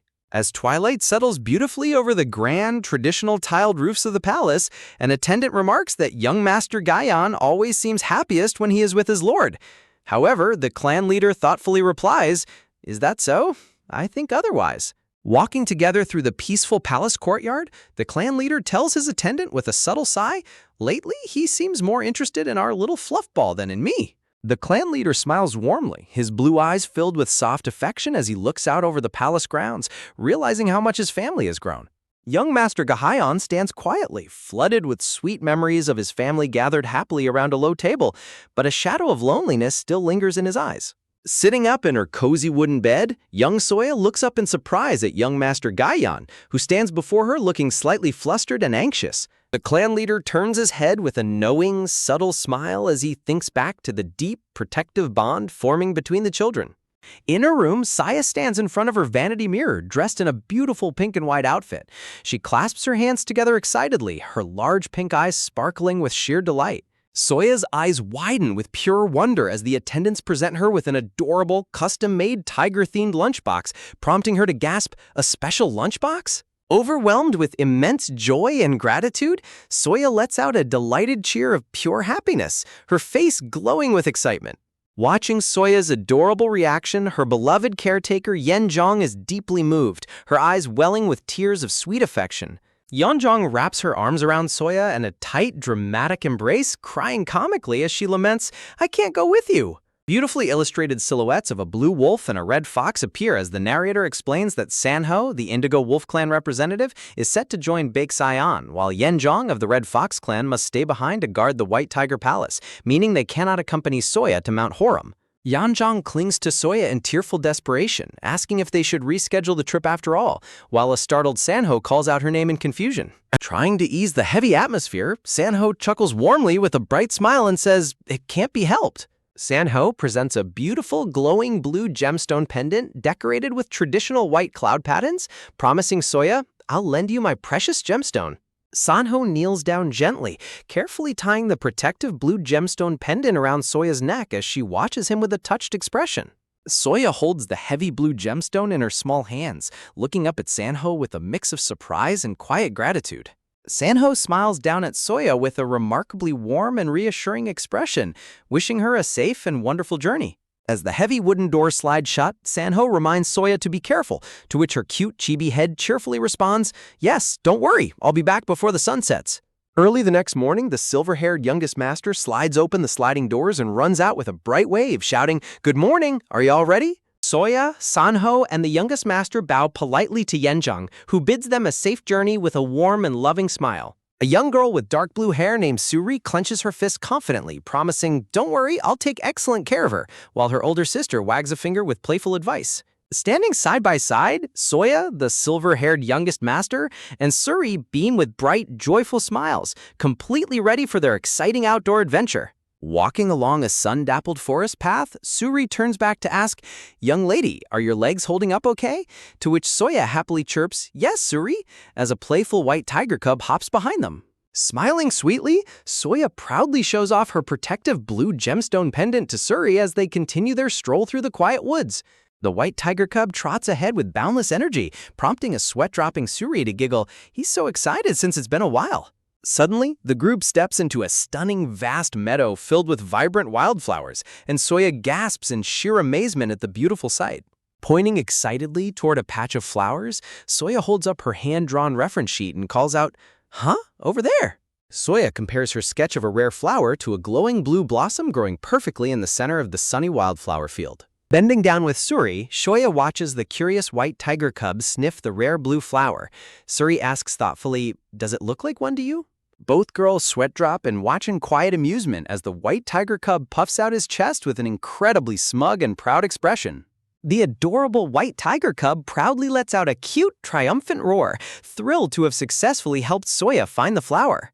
Soya's face lights up with pure excitement as she clenches her fists and points ahead, cheering, "There's another one," while the white tiger cub joins in with a playful cry. Soya carefully scoops up the delicate blue flower, keeping its roots intact inside a protective clump of rich, damp soil. Showing off her muddy hands and her prize, Soya beams as Suri praises her, saying, "Of course, Cotton Puff is even good at picking flowers," while teasing the youngest master for once trying to eat them. Suddenly, a strange rustling sound in the bushes catches Soya's attention, and she pauses in surprise, a bright pink aura of magic briefly swirling around her. Turning around with wide, startled pink eyes, a dirt-smudged Soya peers into the deep green foliage and nervously whispers, "Who's there?" Looking around the peaceful, flower-filled clearing, Soya grows quiet and uneasy, thinking to herself, "I definitely felt someone watching me." Soya stares into the thick, dark shadows of the towering forest trees, wondering, was it just my imagination? From behind the green leaves, a sudden rustling noise prompts Soya to yell in comic surprise, "What is this, Cotton Puff?" as playful growls echo through the trees. Soya and Suri burst into cheerful laughter as they look at the adorable white tiger cub, who is now wearing a beautifully woven crown of bright yellow wildflowers. The white tiger cub's face turns bright red with embarrassment as he comically roars in protest. "You didn't say the penalty would be this." After finishing their delicious meal, Soya points to the empty lunchboxes and playfully yells, "You catch me," as they prepare to play a fun game. Pressing her face against a sturdy tree trunk, Soya covers her eyes and starts counting, 4, to begin their game of hide-and-seek while Suri watches with a smile. Suddenly, Suri clutches her stomach and groans in discomfort, prompting a worried Soya to ask, "Something wrong?" Leaning weakly against the tree trunk, Suri grimaces and explains, "I think I have an upset stomach," while Soya peeks out with a deeply concerned expression. Suri clutches her stomach in pain, thinking to herself that she cannot let herself ruin Soya's very first outing. Soya urgently tells Suri to go tend to her upset stomach, reassuring her that she will stay right next to the young master. Suri transforms into her swift blue beast form and dashes off, calling out that she will see the young lady soon. Soya is left standing alone in the quiet forest, looking slightly startled by Suri's sudden departure. Remembering their game, Soya tells herself she needs to go find the youngest master, but a sudden rustling sound behind her catches her attention. Soya turns around with wide, curious eyes, wondering what made the mysterious sound. Soya freezes in terror as two menacing, red-eyed beasts appear, growling fiercely despite Yeonjong's assurance that Horim Mountain's creatures do not attack humans. Soya trembles with fear, clutching her protective gemstone pendant as tears well up in her wide, frightened eyes. The two vicious, drooling beasts growl aggressively as they step closer, cornering the helpless young girl. Panicking, Soya remembers Suri's strict instruction to stay close to the youngest master and realizes she has to get back to him. Soya quickly realizes she can't run to the young master, fearing that leading the vicious beasts to him would put his life in grave danger. Desperate to protect the young master, Soya stands her ground and tries to find another way to escape.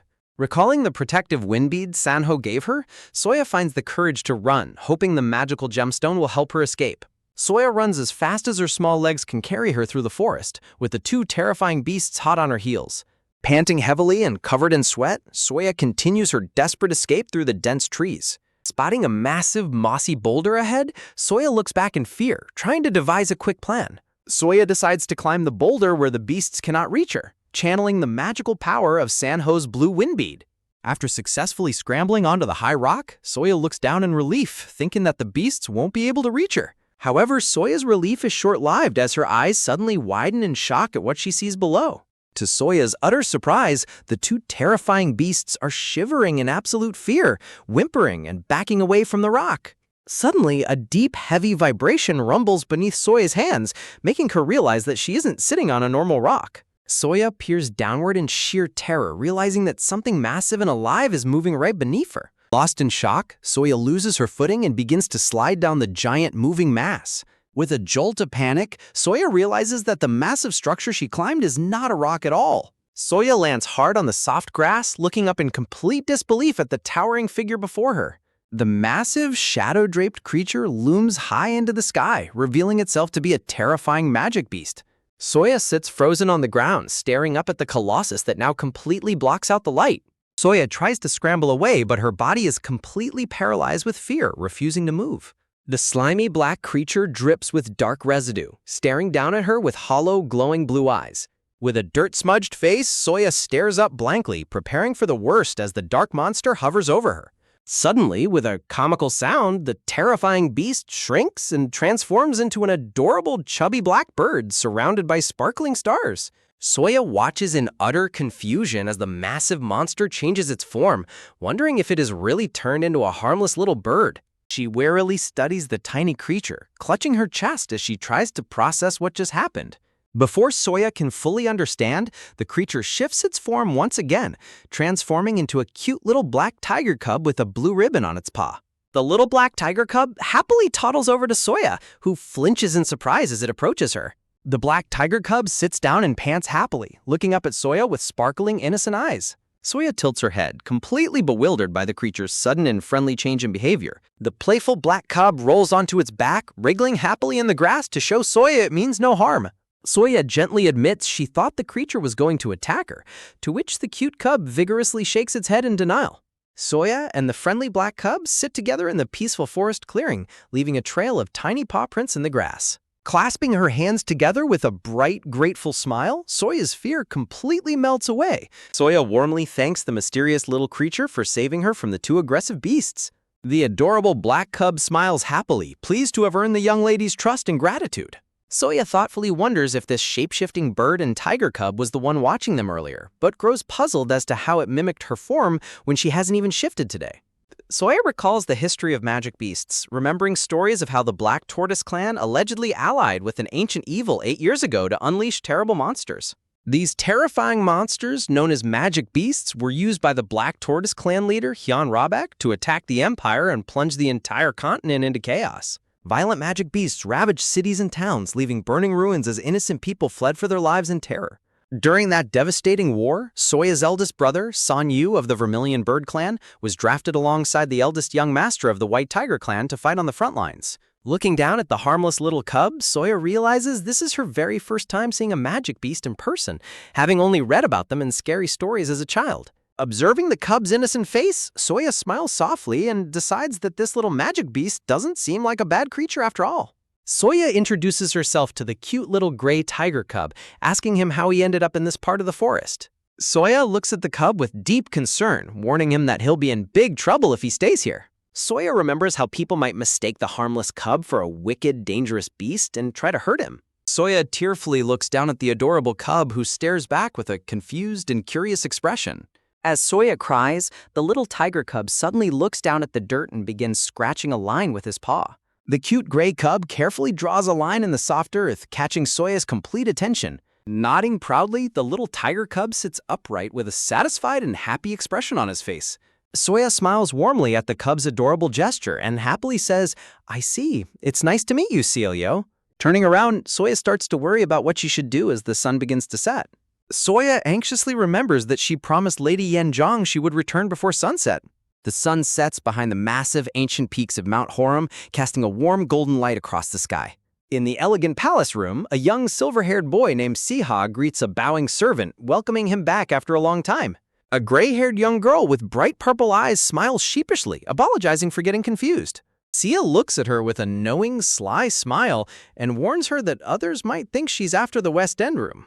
The young girl sweat drops and bows her head politely, thanking him for his kind warning.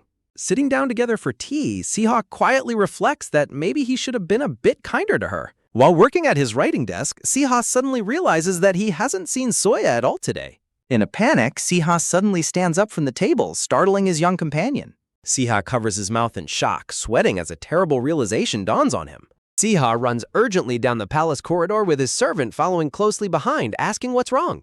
Siha sprints ahead with a grim and focused expression, desperate to find Soya. Siha grits his teeth in worry, realizing Soya wasn't there during her morning walk or her playtime this afternoon. Lady Yanzhang looks up in surprise as someone suddenly bursts into her room. Siha runs into the room as Lady Yanzhang asks what brings the second young master there. Lady Yanzhang looks increasingly worried, confirming that Soya has not yet returned. Suddenly, Suri stumbles in, groaning in pain, clutching her stomach in discomfort. Startled, Sia and the others look at the exhausted and distressed Suri. Siha's eyes widen in sheer shock as they hear the unexpected news. Siha lowers his head in deep, tense silence, trying to process the gravity of the situation. Distant voices echo through the courtyard, calling out urgently for the young master. Siha and the others sprint out of the palace, rushing down the steps to find the source of the commotion. They arrive in the courtyard, looking utterly shocked at the sight before them under the sunset sky. To their surprise, the youngest master is walking back to the palace gates completely alone. Spotting his family, the youngest master gasps and calls out, "Hyung?" The young boy runs up to Siha, frantically asking if anyone has seen Fluff. Siha stares down at him with a pale, shocked face, completely speechless. The young boy explains that when he woke up, Suri and Fluff were both gone, and he couldn't even catch her scent. Angered by his reckless actions, Siha furiously yells, "What? So you just came down by yourself, you idiot?" The young master bursts into tears, clutching his fists as tears well up in his bright blue eyes. Suri weeps and apologizes profusely, while Siha continues to shout in absolute frustration. Gritting his teeth, Siha clenches his fists in a mixture of anger and extreme worry for Soya's safety. Under the dark night sky, the group searches the forest with lanterns, hoping Soya simply lost her way. Siha looks out into the dark trees, growing increasingly tense as he realizes he cannot catch Soya's scent. Siha realizes in dread that something unnatural is actively blocking him from finding Soya's presence. A heavy, silent darkness envelops the dense, misty forest under the cold moonlight. With a sudden magical burst, Siha decides to take matters into his own hands. Transforming into his majestic white tiger beast form, Siha orders the others to return to the palace as he charges into the dark forest alone. Deep in the woods, the sky turns pitch black as Soya sits lost and alone. Huddled under a massive tree with Ciolio, Soya sadly recalls the young master's promise that a tiger could always find her by her scent. Soya lets out a cute sneeze, shivering slightly as she clings to her knees in the cold night. Soya suddenly remembers the pink sachet Sio gave her, noticing it lying on the grass nearby. Soya holds the sachet close to her chest with a surprised and worried expression. The little black tiger cub happily rubs its head against Soya as she sits under the giant tree. Soya warmly hugs the adorable cub, who lets out a happy yip with a bright blush on its face. Soya shivers in the cold night air, and the little cub studies her face with wide, sympathetic eyes. The little cub suddenly turns and runs off into the dark forest, leaving Soya confused as she calls out, "Huh? What's wrong?" Soya sits all alone beneath a massive ancient tree, waiting anxiously as quiet rustling sounds echo from above. The cub returns holding a massive green leaf in its mouth, prompting Soya to ask, a leaf? The cute black cub proudly props up two giant leaves over itself like a tiny tent, letting out a happy cue. Soya stares in utter bewilderment, wondering what the little cub is trying to do with the leaves. The thoughtful little cub gently places a large leaf over Soya's shoulders like a blanket to keep her warm.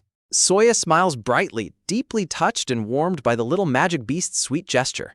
Soya and her friendly little companion sit together under the tree, finding comfort in each other's presence. Clutching her knees under the leaf blanket, Soya softly admits, "I would have been so scared if I were all alone." Soya covers her mouth and giggles softly, completely charmed by the adorable cub. Soya's smile fades as she anxiously thinks, "What should I do now? I couldn't even keep my promise to Yanjong to be back before sunset."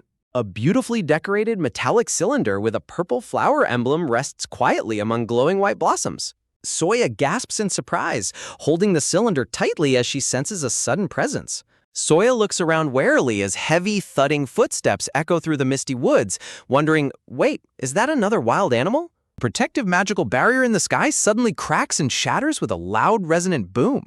The brave little cub stands firmly in front of Soya, baring its teeth and braying Q to defend her. Rapid, rushing sounds and footsteps echo through the dark trees as someone runs towards them. Soya gasps, her face shadowed in suspense as she thinks, this is... A sudden realization hits Soya as she thinks in surprise, it's not a wild animal. Soya hears the unmistakable sound of rapid footsteps drawing nearer, thinking, those are footsteps. Soya hopes with all her heart, wondering, did the people from the White Tiger Palace come for me? A dark memory of dangerous, masked assassins wielding swords briefly flashes through Soya's mind. Terrified of who might be approaching, Soya closes her eyes tightly and thinks in fear, I don't want to die.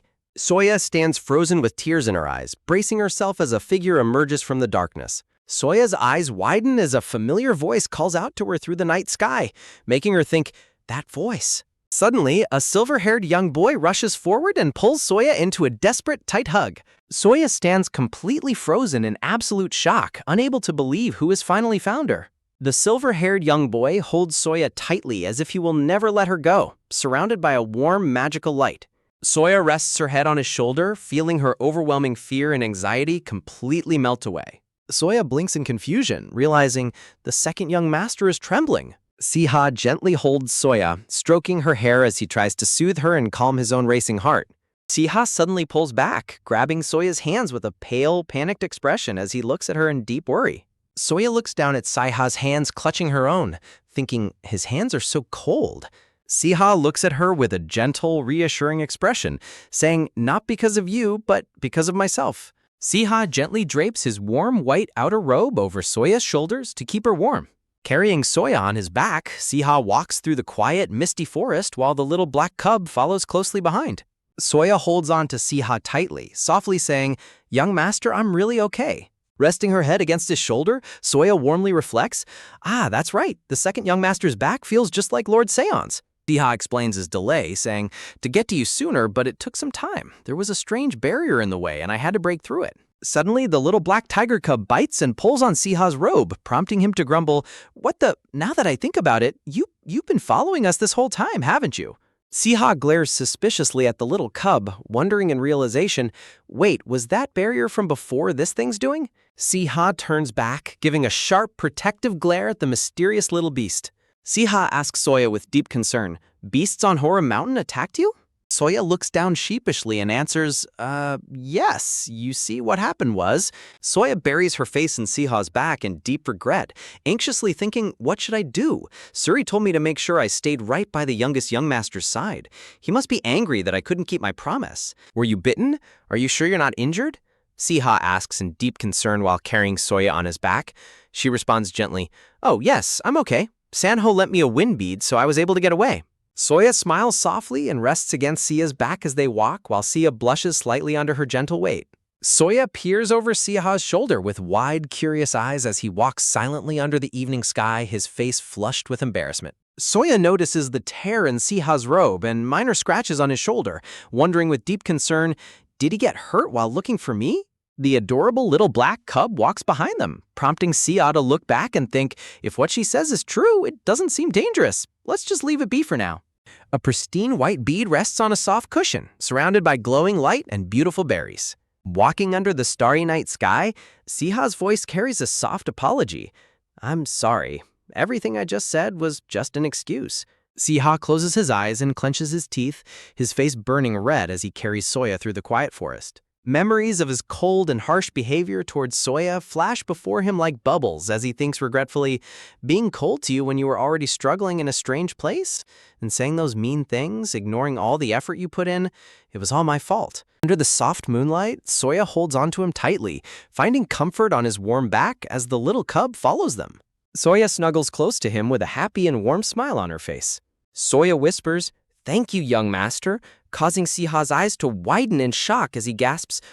Looking up at him under the starry sky, Soya is stunned as Siha asks softly, "From now on, instead of young master, could you call me Orabani?" Carrying Soya on his back, Siha approaches the palace gates. Lord Sion, Lady Yenjong, and the palace guards stand in the courtyard, looking deeply relieved to see them return safely. Lord Sion steps forward with a warm smile, offering, "She must be heavy. I'll take the cotton puff to her room." Soya sleepily mutters, Brother Hyun, which startles Siha completely. With a heavily blushed face and a stubborn pout, Siha firmly objects, "No." Refusing to hand Soya over, Siha states protectively, "I'll take her to her room myself." Lord Seon looks utterly bewildered and surprised by Siha's sudden protectiveness. Siha confidently carries Soya up the steps toward her chambers while everyone else and the little black cub follow. Lord Seon watches them go, crossing his arms with a slight frown of annoyance. The small black cub runs past Seon up the stairs, and Seon glares down at it, thinking, why is he here? A quiet transition scene shows the beautiful and intricate patterns on Seon's room ceiling. Behind a sliding door, Seon peers out with a worried and anxious expression, questioning, why?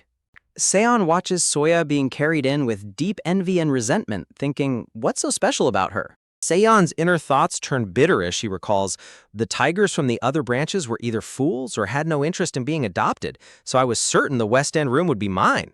Looking at Soya sleeping peacefully, Seon's jealousy grows. I never thought such a worthless brat would become an obstacle. What if Lord Seon actually decides to adopt her? If I lose the West End room to her? Sweating in panic, Seon covers her mouth and thinks desperately, then I'll... Suddenly, Seon gasps, "You!" as a mysterious masked assassin in dark clothes appears before her in a room. Seon stands frozen as she overhears voices from outside saying, "It's quite strange, isn't it? The beasts of Horam Mountain shouldn't be attacking people." Terrified of being discovered, Seon quickly and quietly slides her door completely shut. Seon turns to the assassin in a furious panic, whispering, "What happened? You said that scented sachet could get rid of anyone. I did exactly as you said, but things have only gotten worse." The masked assassin answers her calmly, saying, "It seems an unexpected variable has appeared." Seon continues to vent her anger. Everyone in the White Tiger Palace is only looking out for that girl.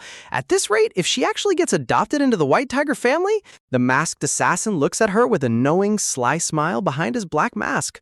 Seon smiles deviously under a dark aura, repeating the assassin's words. Her weakness?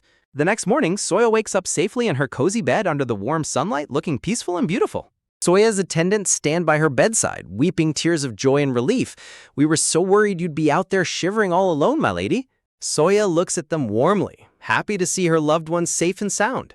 Soya sweat drops as she recalls how dramatic and loud her attendants were when she first returned last night. Suddenly, Soya hears a soft rustle outside her window and turns her head, wondering, huh? The youngest master, in his human form with white hair, is clinging to the tree outside her window. He gasps, "Gasp, little Fluff," and quickly adds, I wasn't trying to spy." He suddenly slips and falls out of the tree with a loud pung, prompting Soya to scream and worry, "Young master!" Looking out the window, Soya sees him transformed into his white tiger cub form. He looks up sheepishly and says, "I'm okay. I made it back safely." Soya turns her head back inside as a shadow falls across her room. Beautiful blue flowers bloom in the background as a speech bubble calls out, "Second young master." Siha stands inside the room, looking tidy, handsome, and remarkably soft as he smiles gently at Soya. Sitting at Soya's tea table, Siha looks down and asks, "You climbed Horror Mountain just to give me this?" Soya smiles brightly and answers, "I heard you liked skyflowers, young master." Siha's cheeks flush slightly as he offers a heartfelt apology. "Thank you, Soya. I got jealous over nothing and hurt you with mean words. I'm so ashamed." Soya's eyes widen in absolute shock, her face frozen in utter surprise as she processes his sincere and kind apology. Soya smiles warmly, her cheeks flushed with a soft pink glow as she replies, "Yes, Orabeoni." Suddenly, a loud roar echoes through the room, prompting Soya to look around in surprise and think, "Youngest young master?" The youngest white tiger cub throws a massive tantrum on the floor, crying loudly with his paws in the air. Siha sweat drops and reaches out to stop him, sighing, "All you know how to do is throw tantrums." Soya sits quietly at the table, sweat dropping as Siha looks utterly flabbergasted and flustered by the cub's loud crying. Siha clears his throat and looks down with a flushed face, trying to compose himself. Soya covers her mouth with her hand and giggles softly, finding the scene incredibly cute. While Siha turns his back in embarrassment, the white tiger cub looks at him with a very smug, self-satisfied expression. Soya gazes down at her lap, warmly recalling her time in the misty forest, the one who protected me. Soya looks up in mild surprise as she listens to Siha speak. Siha looks at her and explains, "That creature, it followed us for a while, but then it just vanished." Soya responds softly, "Oh, I see." Soya's thoughts wander in concern. Did it go back up the mountain? If so, it might be for the best. If people see it, they might hurt it just because it's a magic beast. A back view of Soya sitting quietly, her twin braids tied with pink ribbons as she reflects on the situation. Siha leans forward and asks, "It was as if something had masked your trail. Did anyone give you anything suspicious lately?" Soya remembers Seon in the scented sachet. It's the incense pouch. That must be what made the beasts violent and masked my scent. If she wants the West End room, she must hate me, even if she pretends otherwise. Soya sits on the stone steps under the afternoon sun, looking down with a troubled expression as she wonders, "Should I tell Orabeoni?" Soya turns her head in surprise as a sudden voice calls out to her. A bright and energetic girl runs towards Soya, exclaiming in deep worry, "Lady Orang, are you okay? I heard you were in big trouble yesterday." The girl clenches her fist angrily, declaring, "He's definitely an idiot," while Soya sweat drops and smiles sheepishly. Soya smiles warmly as her new friend passionately rants, "Good person, my foot. Don't hang around a guy like that anymore." The girl looks at Soya in sudden surprise and asks, "Huh? Leaving? Why?" The girl watches Soya with wide, curious eyes, waiting for her response with a worried look. Soya's pink eyes widen slightly as she listens to her friend. Her friend steps closer and warmly grabs Soya's hands to comfort her. A close-up of their hands clasped together, showing the warm bond growing between them. Looking out over the beautiful palace courtyard, Soya's friend promises, "And if we go to the mountains together, I won't fall asleep and leave you alone." Soya sweat drops as her friend dramatically holds her hands with excessive proud energy. Soya blinks with wide, sparkling eyes, touched by her friend's kindness. Her friend smiles brightly with a cheerful laugh, surrounded by warm, glowing flowers. Her friend holds Soya's hands gently, offering a soothing gesture of reassurance. A sudden creaking sound echoes through the courtyard as a grand, ornate carriage arrives. Soya and her friend turn around, watching as a young girl is escorted out of the carriage. A young lady named Hek Sahe of the Black Tiger clan steps out of the carriage, looking incredibly cold and haughty. Soya's friend huffs and crosses her arms in annoyance as Sahai walks past them with an arrogant demeanor. Soya looks down with a quiet, thoughtful expression, murmuring, "I see." Her friend waves happily as she walks away, shouting back, "Anyway, if you come to my house, I'll teach you self-defense. You can't survive on cuteness alone," while a black tiger tail wags in the foreground. Soya's eyes widen in surprise as she hears a rustling sound behind her. Soya suddenly stands up in shock, prompting her friend to turn back and ask in confusion, "Soya, why did you get up so suddenly?" As the carriage departs, Soya's friend waves one last time, calling out, "Let's talk more later, Lady Orang." Suddenly, the little black tiger cub jumps out from behind the bushes, happily shouting, "Q!" Worried that he might be seen, Soya quickly whispers, "Hurry, go back to the mountain." The stubborn little cub vigorously shakes his head, refusing to leave her side. Soya's eyes widen in absolute horror as a shadow suddenly falls over them. Lord Seon stands nearby, staring right at them. Soya panics in terror, thinking, Lord Seon saw it. He might mistake Seolio for a dangerous magic beast. Soya covers her mouth in absolute dread as she imagines Lord Seon grabbing Seolio, thinking in panic, what if he tries to hurt Seolio? Trembling with fear, Soya holds Seolyo tightly in her arms as Lord Sion stands calmly before them. Lord Sion looks down with a calm and gentle expression, his long white hair framing his handsome face. Lord Sion reaches out, looking quietly at the trembling black cub in Soya's arms. The little cub hides behind Soya's hands, looking up at Lord Sion with big, tearful eyes.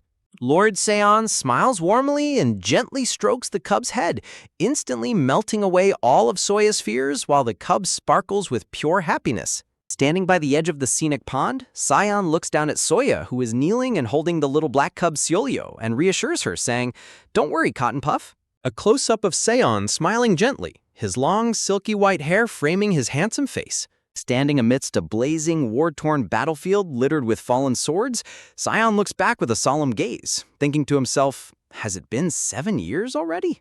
Sion fondly recalls the past when a wounded black cub growled fiercely in the ruins, and a hand gently reached out with a blue-patterned cloth. Sion crouches down to Soya's level and asks with a gentle smile, "Then did you steal this one too, just like me?" Soya gasps in absolute shock, her face turning pale as a loud thud echoes nearby. Soya frantically looks around in surprise and confusion, while Seon sweat drops at her sudden dramatic reaction. Seon crosses his arms with an embarrassed, nervous smile, while Soya shushes him with a worried finger to her lips, whispering, "What?" In a playful flashback, Soya giggles and waves her hands, promising, "I'll never tell anyone, I won't report you," while Seon's sweat drops and smiles warmly. Soya looks up with wide, sparkling pink eyes, deeply touched and amazed. Seon closes his eyes and smiles warmly, resting his chin on his hand in a relaxed, handsome pose. Seon bends down to speak with Soya, who keeps her hands clasped together with a polite, earnest expression. Seon gently reaches out towards Soya, causing her eyes to widen in sudden surprise. Suddenly, a loud rumbling sound echoes from Soya's stomach, making her blush furiously in embarrassment as she grabs Seon's sleeve. Seon smiles warmly and pulls Soya close to comfort her, while Soya hides her face against his robes, blushing intensely as her stomach continues to rumble. Soya covers her burning red face with both hands in utter embarrassment, while Seon gently smiles and says, "Let's go." Seon carries Soya away in his arms, leaving the little black tiger cub behind on the steps to whimper and sweat drop in disappointed sadness. Inside a traditional dining hall, Seon and Soya sit together at a grand table filled with a delicious, warm meal. Soya looks down at her plate with a shy, blushing face, feeling slightly self-conscious. Soya looks up at Seon with a bright, sweet smile and says, "Thank you, Lord Seon." Seon's blue eyes widen slightly in surprise, touched by her sincere and polite gratitude. Seon and Soya enjoy their meal together as Soya warmly reflects, oh no, from the day I arrived at the White Tiger Mountain Palace to the days I was sick, you've always protected me, Seon. If you're going to put it like that, you've protected the palace from those terrifying ghosts." Seon smiles playfully, holding his chopsticks as he teases, "Goodness, I'm running out of fingers to count them all," leaving Soya completely flustered as she gasps, "That's..." Seon smiles beautifully under a warm, glowing light, his blue eyes filled with affection. Soya walks quietly down a long, carpeted corridor of the palace, her steps echoing softly in the quiet atmosphere. Soya recalls the bitter words and rumors of the past. Seo will likely be the one to join the White Tiger family. Clutching her yellow dress tightly, Soya's thoughts turn anxious as she recalls the pink incense pouch. "If I mention the scent pouch Seo gave me, it'll only cause trouble for everyone here. I don't want to be a burden to them again. As long as I stay quiet..." Suddenly, Soya gasps and turns her head around in the hallway with a start, feeling a tense presence behind her. Seon approaches from behind with a silent, devious smile on her face, catching Soya completely off guard. Soya turns to face Seon, her eyes wide with fear and distress. Seon giggles softly, masking her dark intentions behind a sweet, innocent expression. Soya stands frozen, her hand clenched tightly over her chest as her anxiety grows. Seon hugs Soya from behind with a sinister, glowing gaze and whispers menacingly, "Criminal who stole someone else's life, aren't you?" Soya sweats in sheer panic, stammering, "How did you?" As Seon coldly asks, "Were you planning to steal my place as well?" Soya desperately replies, "No, that's not it. I never intended..." Seon commands coldly, "Then leave," leaving Soya staring in absolute shock and horror. Seon leans in close with a chilling, wicked smile, whispering, "So leave this place on your own before that happens." Soya's mind races with terrifying visions of Sion and the young masters looking at her with cold, angry expressions. If the people of the White Tiger Mountain Palace find out I'm just a bad baby bird, they'll all change overnight. A tear escapes Soya's wide, sorrowful eye as she despairs, but Seon grabs Soya's shoulders as Soya tearfully begs, "Could I at least say goodbye to Lord Seon before I go? I want to thank him one last time." But Seon harshly rejects her, exclaiming, "You're just looking for an excuse to stay and steal my place, aren't you? The West End room. I can't stand the thought of someone like you staying there for even one more day." Seon aggressively pokes Soya's collarbone and commands her to leave quietly, leaving Soya weeping in silence. Later that night, Soya sits alone on her bed, quietly packing her small white tiger doll into a cloth bundle. Soya packs her belongings under the dim, sorrowful moonlight, crying to herself, "I thought I'd at least be able to thank everyone before leaving. I never imagined I'd be exposed like this and forced to run away." Soya stands outside her room holding her packed bundle, gasping, "Huh?" as she hears a soft rustling sound in the bushes. The little black cub Seolyo peeks over the sliding door, looking incredibly bright and happy to see Soya. Seolyo leaps over the barrier with an energetic jump, causing Soya to gasp, "Ah!" The cub runs over and hugs Soya's leg affectionately. Sitting on the floor, Soya smiles warmly through her tears, saying, "You came to see me, but I have to leave now." Seolyo whimpers sadly with big, tearful eyes, prompting Soya to ask in surprise, "Are you saying you'll come with me?" Soya hugs the loyal little cub tightly as her tears reflect in a puddle of water, thinking, "I won't be lonely with you by my side." Soya and Seolyo stand together at the bottom of the Grand Palace stairs, looking up at the majestic, quiet building under the starry night sky. Soya looks up with tearful, sorrowful eyes, holding her small bundle tightly as she prepares to leave her home behind. Soya stands frozen in the hallway as a mysterious pink smoke drifts by, her eyes wide with sudden realization as she whispers to herself, "Wait, this scent." Looking at the pink sachet floating in her memories, Soya thinks, "It's the scent that made the wild beasts go feral." Soya and her little tiger cub look down at the courtyard below, watching the dark pink smoke rise from the palanquins as she murmurs, "Why is this scent coming from here? Those are Arang and Sahe's palanquins." Soya watches in shock as a flashback reveals a young girl stepping out of the palanquin, realizing the dark scheme at play. Recalling the grand procession that arrived earlier, she remembers, "That's right, come to think of it, tomorrow is..." Staring down at the courtyard, Soya watches the ominous pink mist rise from the steps, whispering in fear, "That's Arang and Sahe's palanquin." A sudden, sharp creaking sound echoes through the quiet night, drawing her attention. Soya spots the pink sachet hanging under the roof, surrounded by a dark, sinister smoke, and wonders in dread, why is it here? Accompanied by Seolyo, Soya carefully opens the sliding door to inspect the carriage, her face filled with anxiety. Looking at the pink pouch, Soya realizes it's the scent from the sachet Seolyo gave me. But why? Neither Arang nor Sahe care about the West End room. A bold question flashes across her mind. Why is Seo trying to hurt people? Soya shivers in fear as she recalls Seon's chilling threat. "If you don't leave, I'll reveal all your secrets." Looking down at the floor, Soya tearfully thinks to herself, "I don't want people to remember me as a bad child again." She squeezes her eyes shut, trying to fight back her tears as she thinks, but a beautiful memory of Lord Seon smiling warmly at her during their meal flashes through her mind, giving her strength. Soya opens her eyes with newfound resolve, clutching her chest as she thinks, "I'd hate it even more if innocent people got hurt." Standing in the courtyard under the bright full moon, Soya turns to the little cub and says, "Hey, Seoryo, you're strong enough to drive away wild beasts." Clenching her small fist with determination, Soya prepares to protect the people of the palace. The cute black tiger cub nods enthusiastically, barking happily, "Yipe! Yeep!" Inside his quiet study, the young master Gahyun sits diligently at his desk, reading through a book with a serious expression. Gaseon looks up at Soya sitting across the table and asks, "Soya, did anyone else know we were going up Horam Mountain yesterday?" Soya looks down guiltily, unable to tell him the full truth as she quietly murmurs, "I'm not sure." Gahyun stares at her silently, sensing that she is hiding something but choosing not to press further. Turning back to his book, Gahyun fondly reflects on Soya's gentle nature, thinking, "But she's such a kind." Looking down at his book, Gahyun recalls his investigation in the forest, thinking, "Because that's what an older brother does. I immediately investigated Horam Mountain, but the only footprints there belonged to Soya's group." Gahyun remembers the dark sachet floating in his thoughts, analyzing the situation, and there's no way Yule or Suri would do such a thing. Someone must have carried an item imbued with dark arts up the mountain. It drove the beasts into a frenzy. He pictures the terrifying wild wolves with glowing red eyes, growling fiercely as they went feral from the scent.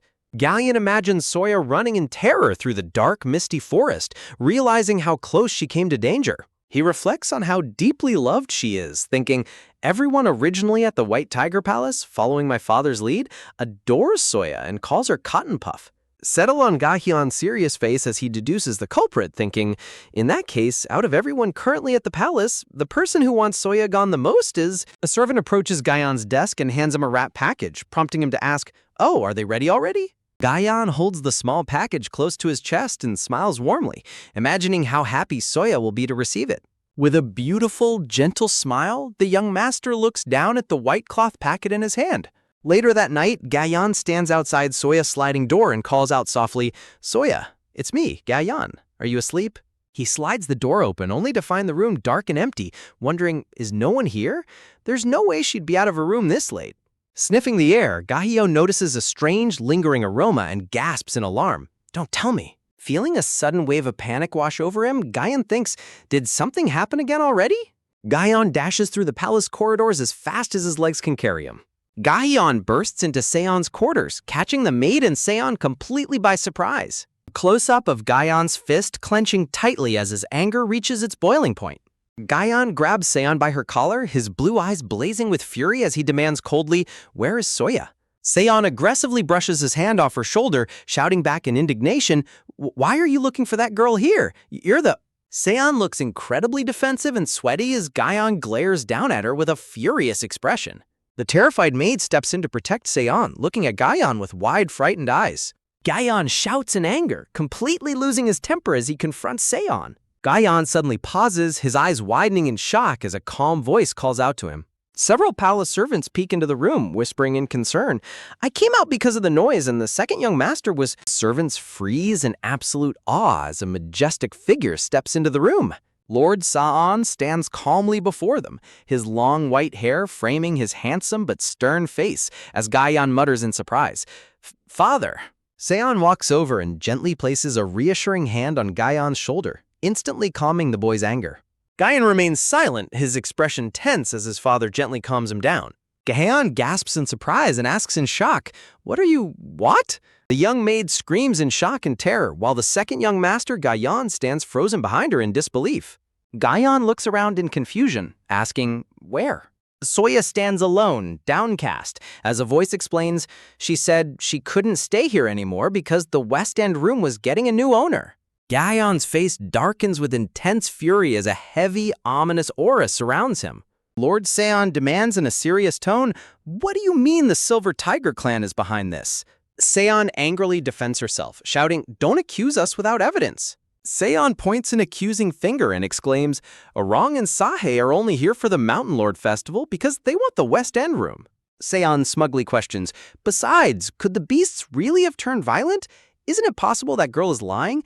The beasts of Horror Mountain are known to be gentle, but she suddenly pauses as a loud rumbling sound shakes the ground, her eye widening in shock. The servants inside gasp in alarm as the room shakes, shouting, the crown suddenly, as a guard runs in calling out clan leader. Lord Seon looks on with a sharp, guarded expression as the unexpected tremors grow stronger. Outside, the guard frantically reports, oh my god, the young lady! She's being chased by wild beasts! The beasts look furious! Lord Seon runs outside as fast as he can, calling out in panic, Cotton Fluff. Soya looks up in sheer disbelief upon seeing him, crying out, Lord Seon? A pack of red-eyed wild wolves relentlessly chases Soya as she rides the giant black tiger cub down the dark mountain trail. Clinging to the cub, Soya thinks in relief, great, the beasts caught the scent of the incense pouch and followed me. Soya tightly grips the cub's thick black fur, holding on for dear life as they sprint through the forest. Soya fondly recalls a warm memory from her past, where her father gently handed her a 4-leaf clover with a loving smile. Soya remembers seeing a house servant being kicked out for embezzling the clan's assets, crying as her father spoke to her. Soya's father embraces her warmly, telling her, Soya, you must be able to recognize what is wrong. Identifying the wicked and exposing their deeds is not a bad thing. Soya weeps in her father's arms as he comforts her, saying, especially since you, as a direct descendant of the Vermilion Bird clan, must protect the young birds of the south. Back in the present, Soya rides with determination, thinking, and I'm sure Sion wouldn't want me to stay silent. Tears well up in Soya's determined eye as her father's words echo in her mind, giving her the courage to do what is right. She envisions the majestic figure of Lord Seon, standing strong and dependable with his sword at his side. The loyal cub leaps forward with incredible speed, carrying Soya toward the palace gates. Lord Seon dashes forward in a panic, calling out, "Cotton fluff!" Soya looks back at the wild pack, thinking, once they see these frenzied beasts with their own eyes, they'll believe what I said. Sweating in mild panic, Soya suddenly realizes, I didn't think this far ahead. The servants and young master Gaiyan look on in absolute disbelief as Soya suddenly charges through on the giant beast. Lord Seon draws his sword and steps forward defensively as Soya arrives with the horde of feral wolves right behind her. Lord Seon glares coldly at the wolves, asserting his dominance as he commands, "Go back, now." Overwhelmed by Lord Seon's powerful, commanding presence, the feral beasts whimper in fear and immediately turn around and scatter into the night. Soya finally lets out a long, exhausted sigh of relief, leaning against the cub as the immediate danger passes. Lord Seon gently lifts Soya off the tiger cub as she murmurs in surprise, "Seon?" Seon holds her up safely and asks, what is little Cotton Fluff doing out here in danger when she should be asleep? To which Soya sheepishly replies, "Oh, well." Soya remains silent as Seon holds up the evidence, announcing, "It's this scented sachet." Seon breaks out into a cold sweat as she remembers, "When I carried this up Mount Horam." The young master points an accusing finger at Seon, exposing her as the children and servants look on in shock. Soya looks up and explains, "But I noticed the same scent coming from the other ladies' palanquins. I was afraid something dangerous might happen tomorrow if I did nothing." Seon screams out in a desperate, angry panic, "That's a lie!" Pointing aggressively at Soya, Seon yells, "She's the one who stole someone else's place back in the south. She's a criminal who stole someone's place and ran away. Are you really gonna believe someone like her?" The onlookers murmur in confusion, asking, "What? What is she talking about?" As the secret is laid bare. She stole the place of the Vermilion Bird clan's youngest daughter and was kicked out after pretending to be their child. Seon continues to accuse Soya maliciously, shouting, "She has no right to be here, yet she's framing me just to steal the West End room," while Soya stands in silence. Soya clenches her fist, thinking with resolute determination, "I'm prepared. I knew that if I revealed the truth, Seo would tell everyone my secret. But if someone got hurt because I looked the other way, that would be even more tragic. I can't pretend I don't know what will happen tomorrow." Showing the damaged palanquins behind her, Soya presents the evidence to Lord Seon, saying, "Young Master Seon, I found these scented sachets in Arang and Sahe's palanquins. They have the same scent as the one Seo gave me." Lord Seon looks closely at the sachet in surprise, whispering, "A scent?" Soya gently hands the small pink sachet to Lord Seon, her hands trembling slightly as she looks up at him with wide, pleading eyes. Seon puts on a sweet, innocent smile as the other ladies examine the sachet and comment, "I don't smell anything."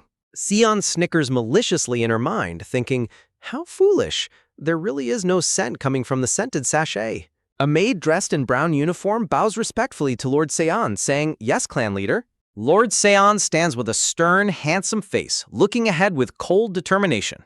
Seon is frozen in absolute panic and disbelief, her eyes wide as she thinks, "No, I have to become a direct descendant of the White Tiger clan." Seon recalls her painful past, standing small and isolated while two older figures look away from her, with someone calling her, "You useless thing."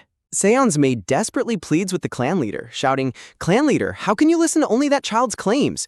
Even if our young lady truly did threaten her because of a low-born child with no status?" Lord Seon gazes back with a cool, unperturbed expression as the maid desperately shouts, "You cannot punish a tiger of the Silver Tiger clan." Lord Seon declares firmly, his face partially in view, "She is my child, the one I brought here myself." The young maid and Seon grasp each other in sheer shock and disbelief as Lord Seon announces Soya's place in his household. Lord Seon stands tall with Soya, holding her hand protectively as he asserts, "You clearly don't understand what I'm saying. Cotton Fluff is my child." Beautiful red and pink hibiscus flowers frame a glowing bubble that echoes his words, "my child." A close-up of Soya looking up in complete wonder and astonishment, her bright pink eyes shining with tears. In a beautifully decorated room, Ga-yun stands before Soya and gently explains, "It's going to take some time for things to settle down." Soya sits on her chair, nodding her head politely with a shy and cute expression. Ga-yun looks down with a calm and gentle expression, observing the young girl's reactions. Soya looks up in surprise and asks, "Pardon?"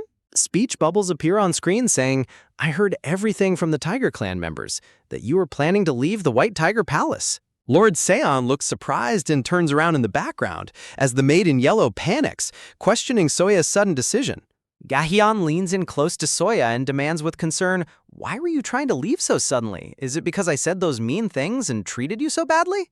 In a cute, cartoonish background filled with stars and cats, Gahyun points out, "You're calling me young master again."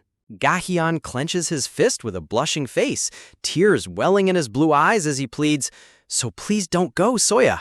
Soya sits quietly, looking deeply touched by Gahyun's earnest words. Suddenly, the sliding door is pushed open, catching Gahyun and Soya completely by surprise. Soya turns her head around with wide, surprised eyes as someone enters the room. Lord Seon stands at the entrance, looking at them, and asks, "You were really planning to leave, Cotton Fluff?" Lord Seon walks over to Soya and Gahyun, asking again, "Cotton Puff, were you really planning to leave?" While Gahyun sheepishly mutters, "Oh, well..." Soya casts her eyes down and answers honestly, "Yes, actually I don't want to leave, but I had no choice." Soya looks up with an alarmed and surprised expression as she hears something unexpected. Lord Seon looks down with a serious and slightly pained expression. Lord Seon looks at Soya and explains, "So that's why I stole you away." Soya looks at him in confusion and says, "But back then you clearly told me to stay for now." Lord Seon is startled and breaks out into a sweat, his eyes widening in mild panic. Soya remembers the gentle smile Lord Seon gave her back then, when he held her in his arms. Feeling completely caught off guard, Seon panics, thinking, "Wait, back then, Lord Seon?" While Soya looks at him with a puzzled expression. Bright blue flowers glow in the background as Seon's voice sighs an apology. "I'm sorry, Cotton Puff." Lord Seon kneels down on one knee to meet Soya at her eye level, speaking to her with immense gentleness. Soya looks down in absolute shock, her hands raised in surprise. Lord Seon looks down with a solemn face, and bubbles show Soya's internal thoughts or his words. "No, that's not it. I will become a better adult, so not just for now, please stay with me forever." Lord Seon turns his gaze slightly, his eyes reflecting a deep and serious emotion. Lord Seon watches Soya intently as she sits on the chair before him. Soya looks down at her hands, her face carrying a hint of sadness as she fidgets with her clothes. She gasps and looks up, murmuring, "What?" A side profile of Soya as she listens intently to Seon. Lord Seon kneels closely next to Soya as she tells him softly, "You haven't done anything wrong, Lord Seon." Soya squeezes her eyes shut and weeps quietly, admitting her deepest guilt.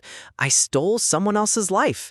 Soya remembers the painful accusations she faced, recalling how she was blamed for everything, thinking, "They said Lady Riri grew up without her parents because of me, that she is weak, and both the clan leader and the young master suffered, all because of me." Lord Seon pulls Soya into a warm, protective embrace as he asks gently, "Why would any of that be your fault?"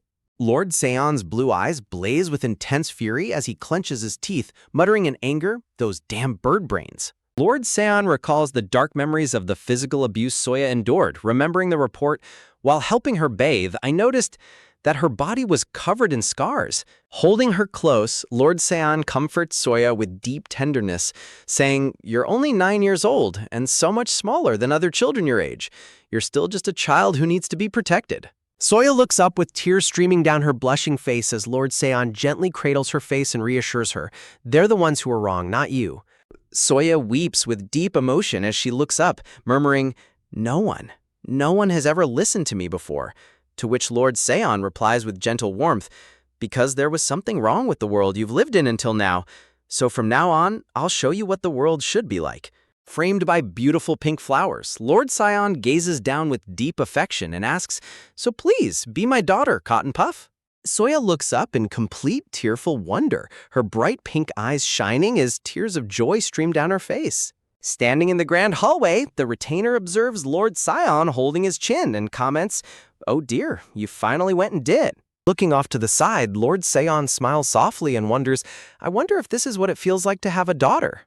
A cartoonish, adorable memory shows Chibi's Soya crying and repeating, she kept repeating that she wasn't a tiger and doesn't have strong teeth or legs, to which the retainer notes, "Of course a winged beast wouldn't have those." Lord Seon beams proudly with a joyful smile surrounded by glowing hearts, while the retainer stands beside him looking thoroughly exasperated.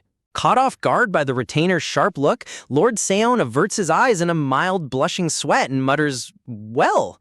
Sa'an kneels down before Soya's chair, recalling, "So I asked her if she wouldn't want a father like me," as Soya's large pink eyes well up with tears in the panel below. Under a dark, dramatic atmosphere of sobs, Lord Seon dramatically hugs and comforts Soya, leaving Gahyeon sitting at the table in complete sweat-drop disbelief.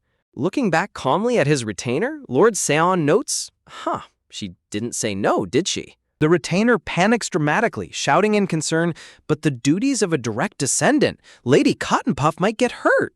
Seon sighs, "I knew this would happen," while the retainer sweat drops and admits, "Actually, I also think Lady Cottonpuff is better than the young ladies of other clans." A silhouette of a lady holding a scented sachet appears as the retainer explains, "Lady Sarah said that what was imbued in the scented sachet is the dark arts of the North." Lord Seon's blue eyes narrow with serious determination as he ponders, what to do indeed. A dark memory shows two figures standing over a small child, with the narration questioning, "To qualify as a candidate for the Bride of the Yellow Dragon through adoption into the White Tiger clan, is that truly what such a young child would want for herself?" The retainer turns back in a nervous sweat, saying, "Why are you calling me like that? I get nervous whenever you lower your voice like that, clan leader." Looking forward with a small, knowing smile, Lord Seon says, "I've been thinking about it. Because of some ridiculous tradition like the Bride of the Yellow Dragon, having those young children compete with each other for the position of direct descendant, a memory shows young girls running frantically alongside small tiger cubs in the dark." Lord Seon dismisses the ideas with a wave of his hand, leaving his retainer looking back in surprise and concern. Soya smiles with pure, carefree happiness as she gently reaches her hand out toward a beautiful butterfly. Soya's colorful dress flows gracefully as the narrative states, "They're children who should be shining brightly just by running around with happy smiles." Lord Sion declares with finality, "So I plan to abolish this strange custom from now on," catching his retainer completely by surprise. Lord Seon stands with serene confidence, his long white hair framed by a glowing blue magical emblem. A close-up shows the fine fabric of Seon's traditional white robes and dark blue sash as he stands tall. Looking off with a deeply focused expression, Seon thinks, more importantly, that scented sachet no one else could smell? How was it that Cottonpuff was the only one who could smell it? Lady Sarah, dressed in formal white and blue robes with her hair pinned, stands lost in deep thought. Looking down at the sleeping girl, Seon asks, "Cottonpuff's spirit core is different?" To which Lady Sarah replies, "Yes, it's hard to tell right now since it's damaged, but..." Soya lies asleep in bed, a small glowing blue orb representing her unique spirit core resting on her chest. Dark flowers frame the solemn text, just as Sister Sarah said, maybe Cottonpuff's spirit core really is different. Sunlight streams into Soya's bedroom as the text reads, "The next day." Below, Soya struggles to wake up, thinking, I can't open my eyes. Soya sits up in bed, greeting her caretakers, "Good morning, Sanho, Yeonjong," but is left wondering, why are they smiling like that? As Yeonjong announces, "My lady, we have wonderful." Sanho smiles brightly, declaring, "Starting today, I, Sanho, have been appointed as your official bodyguard," while Yeonjong clasps her hands, cheering, "And I get to keep serving you as well." Soya's eyes widen with sparkling delight as she gasps in pure excitement. Wow! Surrounded by beautiful purple blossoms, Soya thinks happily to herself, "Am I really family with Lord Seon now?" Soya clutches her pajamas tightly to her chest, her heart beating rapidly with nervous, joyful anticipation. As Soya sits at the table sipping her tea, Yeonjong walks in with a tray of food, just as the sliding door is suddenly pushed open. A young girl with brown hair and a bright yellow dress bursts through the doorway, screaming in absolute shock, "Is it true that you decided to live in the White Tiger Palace?" Gahyeon and another young boy stroll in behind her, with Gahyeon greeting gently, "Did you sleep well, Soya?" And the other boy chiming in, "Good morning, Cottonpuff."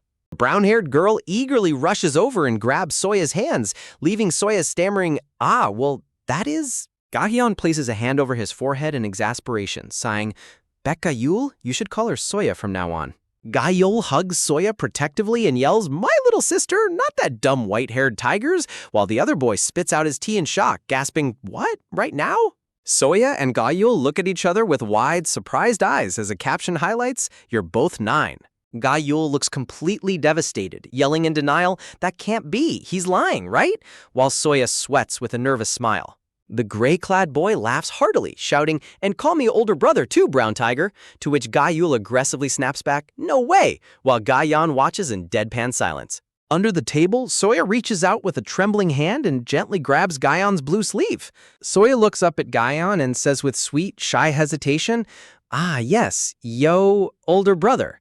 Touched by her words, Guyon's expression softens completely, and he breaks into a warm, beautiful smile. Soya's eyes widen in surprise as she blushes, deeply moved by Guyon's unusually kind and gentle reaction. Gray-clad boy continues to tease them as Soya and Gahyeon share a quiet, peaceful moment of understanding. Soya blushes sweetly amidst beautiful blooming pink flowers, saying with a gentle smile, "Yes, Brother Yule." Soya smiles with pure, proud delight as the atmosphere sparkles around her. Chibi Yule stands proudly with his hands on his hips, sporting a confident and adorable tiger pup grin. In the grand playroom, Yule asks, "Brother, why did we come here?" To which Yule thinks in a sweat, "Oh, right, why did we come here again?" While Gahyeon mutters in deadpan exasperation, "Dumb tiger?" Gahyeon clears his throat politely with a soft cough to get everyone's attention. Soya looks up in surprise from her chair as Gahyeon steps forward and extends a hand to her.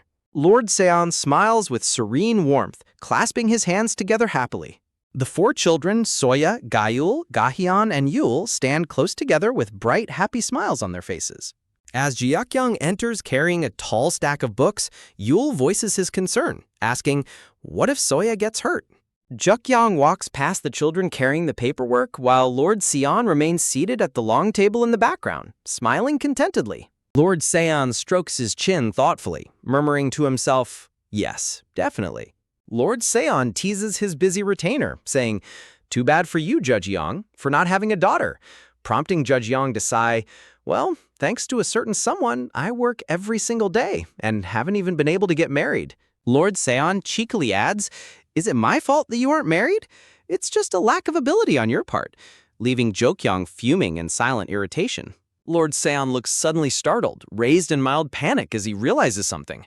Lord Seon sweats nervously as he tries to explain himself to his exasperated retainer. A dramatic realization hits Lord Seon as he remembers Soya easily calling the boys her brothers, thinking, "Come to think of it." Dejected, Lord Seon tries to comfort himself, thinking, "Yet she had no trouble calling the young master's older brother. That's just because Cotton Puff needs time to adjust." Jukyung comments with a sweat drop, "To call the clan leader father? His personality is a bit..." Before Lord Seon suddenly flings his documents into the air with a dramatic shout, "Arg!" Jukyung panics, shouting, "Clan leader, are you going to keep acting like a child? The important documents are flying away," as Lord Seon opens the window to escape. A close-up of one of the documents reveals a portrait of a mysterious black-masked assassin with classical writing above it. Under a solemn light, Lord Seon ponders the ongoing investigation, saying, "We interviewed the child of the Silver Tiger clan, but we still haven't caught the culprit. Who did such a thing, and for what reason? Was it simply to help the Silver Tiger clan?" A mysterious flashback shows a silhouette of a noble lady wearing an ornate hairpiece and a lace veil over her face. A close-up of the lady's fine robes is marked by a sudden dark purple ink stain splattered on the bottom left. Gathering the papers back up, Jake Young looks at Lord Seon and asks, "Oh, by the way, shouldn't we also inform Lady Chungha?" A view from behind shows Lady Chungha with her long, dark blue hair cascading down. As the narration notes, she is the mother of the young masters after all. Technically, since she became Lord Seon's daughter, doesn't that make her Lady Chungha's daughter as well? Lord Seon looks down with a quiet, solemn expression, lost in his thoughts. Incense sticks burn slowly inside a large, golden ceremonial incense burner. Above, Soya's glowing blue spirit core is visible as Lady Sarah kneels gently before Soya, saying, "It seems you've been taking the restorative medicine I sent, little one. Your spirit core is in much better condition." Lady Sarah explains, "To nourish a spirit core that was separated from your body, it would be best to undergo beast transformation often so it adapts to your body. But since you're afraid of beast transformation, what should we do?" Soya looks up with wide, worried pink eyes, feeling anxious about the transformation. Kneeling down, Lady Sarah reassures her, saying, "Once you get a bit healthier, you'll go through your first growth phase and awaken your special ability," to which Soya asks in wide-eyed wonder, "Really?" Soya's face lights up with sparkling joy as she tightly holds her robes, gasping with happiness. Lady Sarah coughs lightly into her hand, trying to maintain her serious composure despite Soya's cuteness. Soya stands politely, fidgeting with her fingers as she looks down with nervous anticipation. Backed by bright camellia flowers, Lady Sarah folds her arms and firmly declares, "No, of course not." Soya blushes intensely, closing her eyes in bashful embarrassment. Lady Sarah looks down tall and says, "You may leave now." And Soya bows politely, answering, "Yes." Walking through the beautiful palace gardens, Soya sighs to herself. Changing how I address everyone is so hard. Soya squats down on the grass, thinking with a determined look, they're all waiting for me, so I need to get used to it quickly. Soya uses a stick to draw funny, simple stick figures in the grass to practice, labeling them aunt, older brother, and hesitantly, father. Soya stares quietly at the grass, deep in thought under the shade of the green leaves. Holding her chin, Soya looks up at the sky and wonders, is it really okay for me to call him father? Suddenly, a massive furry gray paw steps firmly onto the green grass. A cute dark gray wolf pup emerges, barking happily, woof woof, as Soya reaches out in surprise, saying, "Where do you keep hiding before popping out like this?" Soya looks down in absolute shock at the ground in front of her. On the grass lies a curved dirt line drawn by the pup, leaving Soya to wonder, what is this? The gray pup smiles brightly with a joyful bark as a large drawn letter C floats above him. Soya begins drawing in the dirt next to him, teasing, "You're good at writing your name, but you have no talent for drawing," causing the pup to whimper slightly. Soya shows off her drawing of a cute lion-like beast and praises the pup, saying, "Thanks to you, we found the culprit and kept the lady safe," which makes the pup blush proudly. The pup's expression suddenly turns fierce as he growls protectively at an oncoming shadow, leaving Soya to ask in concern, "What's wrong, Sioyo?" As the wind rustles violently through the dense tree branches, a heavy silence hangs in the air. Soya's voice cuts through the quiet foliage as she wonders, is there a bug in the trees? Hidden behind a thick tree trunk, a masked assassin in dark green garments grips his sharp dagger, keeping a close eye on Soya and her growling wolf companion Sioyo as they walk by. Soya walks alongside her massive, fluffy companion, gently placing a hand on his back as the sound of heavy thuds echoes through the palace grounds. The hidden intruder narrows his eyes behind his black mask, carefully observing Soya's movements under the dappled shadows of the forest canopy. In a dark space surrounded by heavy black chains, a mysterious voice declares, "Disrupt the three great clans so the bride of the yellow dragon cannot hold out." The shadowy figure continues speaking to a chained accomplice, saying, "As one of the 4 perils loyal to the Black Tortoise clan, you can manage that much, right, Hunden?" Crouched high up in the tree branches, the masked assassin is shocked to find nothing there as he thinks, "My plan was supposed to be perfect." Down below, Soya sighs in relief, telling Sioyo, "There's nothing there. I must have imagined it." A trail of glittering stardust stretches across the dark night sky, accompanied by a bitter thought, "If only it weren't for that child." Under the quiet, starlit night, Soya leans in close to her loyal wolf companion, her expression filled with gentle worry. The masked intruder watches from a distance, recalling the moment Soya was taken in and wonders, how did she smell that scent? Sitting around a lavishly spread dining table, the clan leader addresses the family, announcing, "From now on, you are Beck Soya, since the adoption process was completed this afternoon."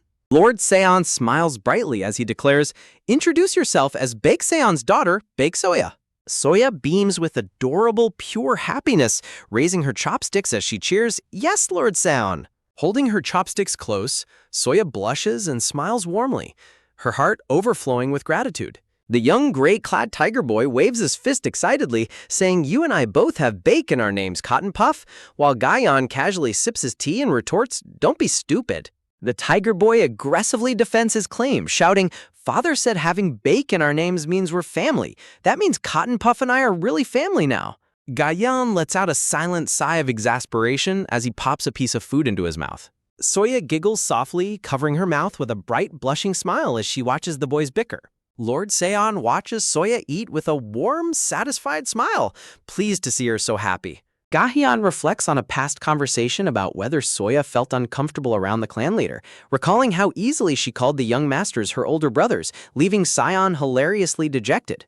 A quiet and peaceful atmosphere fills the room as the family continues eating dinner together, the gentle clatter of dishes echoing in the background. Lord Seon smiles warmly, a soft sweat drop on his cheek as he gazes at his beloved children. Soya looks at the delicious food, roasted duck, stir-fried shrimp, and dumplings, and happily replies to Seon's question, "Is everything comfortable?" with a cheerful, "Yes, everyone is so kind to me, both before and now." Lord Seon places a hand to his chin, thoughtfully proposing, in that case. Soya gasps in surprise as Lord Seon imagines a cute chibi wolf cub and tiger cub playing together. Soya's eyes widen in startled realization as she listens to Lord Seon's suggestion. Lord Sion maintains his calm and elegant composure, waiting patiently for her response. Soya looks down nervously, sweating as she worries to herself. I wonder if he'll say no because Seolyo is a magic beast. Beautiful floral patterns frame the narration, explaining that since others might be shocked to learn he is a magic beast, they will tell everyone that he is a child of the wolf clan while he stays here. An adorable illustration depicts two large blue wolves happily howling, with the gray cub Seolyo sitting comically bewildered in the front. Soya is absolutely thrilled, her eyes sparkling with glowing excitement. Yul leaps up in absolute shock, yelling across the table, "You tamed a magic beast? I heard magic beasts are usually so wild that it's hard to get close to them." Yul leans in eagerly, asking, "I mean that black wolf you saw yesterday," while Soya sweats with a nervous smile. The family sits together around the grand table, enjoying their cozy dinner conversation. Framed by the Tiger Clan's banner, Lord Saon holds Soya lovingly in his arms as he explains, "The Mountain Lord Festival has always been an important event to see how much the children of the Tiger Clan have grown. And on that day, I plan to formally introduce you to the vassals as my daughter, Cotton Puff." Soya looks up with hope, to which Lord Seon replies with a warm, affirming smile, "Of course." Soya's face lights up with sheer joy as she clasps her hands together in excitement. Soya's eyes instantly widen in sheer terror as a voice adds, "Then we'll get to see Cotton Puff's beast transformation too." A sudden, heavy silence falls over the dining room as everyone turns their gaze towards Soya. Lord Seon looks at Soya with deep concern, noticing her sudden pale and anxious expression. As Soya anxiously recalls how her father discovered she was a fake daughter after her first transformation, she realizes she must eventually transform, but remembers Sa-yeon's gentle reassurance, "There's no need to rush." Leaning in close, Lord Seon comforts her gently, saying, "Don't worry, Cotton Puff. If you don't want to, you don't have to force yourself." Hayan suddenly smacks Yul across the face to silence him, sending him reeling back with a dramatic oof. Gaian pumps his fist in triumph, wearing a satisfied, victorious smile. Lord San watches the boy's antics with comical shock, sweat dropping as the caption reads, "Even if it's father." Soya closes her eyes and smiles with pure, peaceful relief, her heart warmed by her family's understanding and care. Red leaves and branches stretch across a pale, hazy background, signaling a shift in the atmosphere. Under the dark night sky, a massive traditional palace building stands grandly, bathed in an ominous red glow from glowing lanterns. Standing all alone in the vast, empty courtyard of the palace, Soya looks small and isolated under the red lanterns. Soya bows her head and clasps her hands in solemn prayer, her heart heavy with quiet contemplation. Lord Seon and Gaion loom as ominous dark silhouettes with glowing orange eyes over a tiny, nervous chibi white bird, representing Soya's deep-seated anxiety about her beast transformation. A close-up of a terrified mouth whispering, "Why?" and a shocked red eye reflecting deep confusion and fear. A dark, silhouetted hand reaches out desperately against a stark white background, with a voice whispering a single haunting question, "Why?" Splotches of dark, ink-like shadows spread across a hazy gray background, creating an unsettling and heavy atmosphere. Soya suddenly sits up in bed, gasping in terror with wide, trembling pink eyes as she clutches her nightclothes after a horrifying nightmare. Soya's loyal gray wolf cub companion, Seolyo, whimpers with worry as he peeks over the edge of her blanket, prompting her to call out softly, "Seolyo?" Soya gently strokes Seolyo's head to comfort him, offering a small, reassuring smile as she says, "I just had a bad dream." Narration text set against a pattern of red pine leaves and waves reads, "I'm still scared after all. If I call Lord Seon father?" Clutching Seolyo tightly, Soya looks down with a melancholic expression as she visualizes Sakyeon and Ga-yeon looking down with stern, cold gazes. Stark narration text on a dark, textured background voices Soya's deepest fear. What if they change like those people did? Under a clear blue sky, two large white banners proudly displaying the stylized black and white circular emblem of a tiger hang in front of a grand traditional palace. Soya, with her silver hair neatly tied in double buns, stands in her room looking surprised and curious about what is to come. A maid presents Soya with a beautiful white silk robe featuring a detailed silver tiger pattern on the back, just like the one on Lord Seon's clothes, leaving Soya in complete awe. The kind maid gently helps Soya slip her arms into the sleeves of the beautiful new tiger pattern robe. Feeling determined and proud, Soya smiles brightly and pumps her fist, looking incredibly adorable in her new family garments. As the maid kneels to adjust Soya's collar, she asks about the Mountain Lord Festival on Horam Mountain, explaining that the entire mountain is actually the spiritual body of the ancient divine beast, the white tiger. An artistic illustration of a massive, majestic white tiger curled up asleep, its body beautifully blending into the snowy ridges and valleys of the mountain below. Soya gasps in sheer shock, realizing, then I have been stepping all over the white tiger's body? While the maid sweat drops and reassuringly tells her not to worry. A golden illustration shows the legendary 4 divine beasts, the Vermilion Bird, Black Tortoise, Azure Dragon, and White Tiger, as narration explains that some believe they will awaken once more. A golden panel depicts a young woman gently holding the head of a massive golden dragon, explaining the ancient prophecy that the bride of the yellow dragon would awaken the ancient divine beasts. A glowing blue sword, a bow and arrow, and a serpentine shield are displayed as narration explains that while other beasts left relics, the white tiger left none, leading beastkin to believe one is hidden on Horam Mountain. A close-up of a long, dark training sword set against a pale blue and white patterned background. Soya stands politely as the maid wraps dark, protective leather bracers around her wrists to complete her training attire. A polite, silver-haired boy with a high ponytail and a sword on his hip turns around and smiles warmly, greeting her. Good morning, Soya. Did you sleep well? A beautiful decorative frame of pink cherry blossoms highlights the lower hem of Soya's elegant tiger-patterned training robe. Soya and the silver-haired boy stand facing each other in the wide stone palace courtyard, preparing for their journey. A tall, white-haired man carrying the tiger boy Sabule like a sack of potatoes walks up to them as the boy kicks his legs and protests, I can climb up on my own, even without a palanquin. Soya looks on with wide-eyed surprise at the comically chaotic scene unfolding before her. A large, friendly brown boar-like mountain beast is shown harnessed to a beautifully decorated, colorful palanquin. Soya's companion explains that the mountain beasts carrying the palanquins are usually very gentle. Soya bows her head politely and gently touches the snout of the large brown boar, saying, Please take good care of me today, as the silver-haired boy smiles warmly behind her. Soya's pink eyes widen in sudden surprise as an ominous low growling sound echoes nearby. Suddenly, a large gray wolf growls defensively at the mountain beast, prompting Soya to gasp in shock. Seolyo?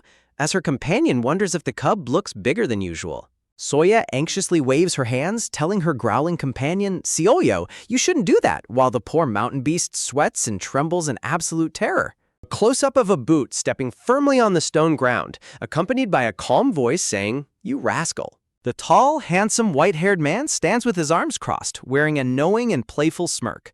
The white-haired man places a firm hand on Seolyo's head to calm him down, saying, I guess there's no helping it, as Seolyo lets out a frustrated growl.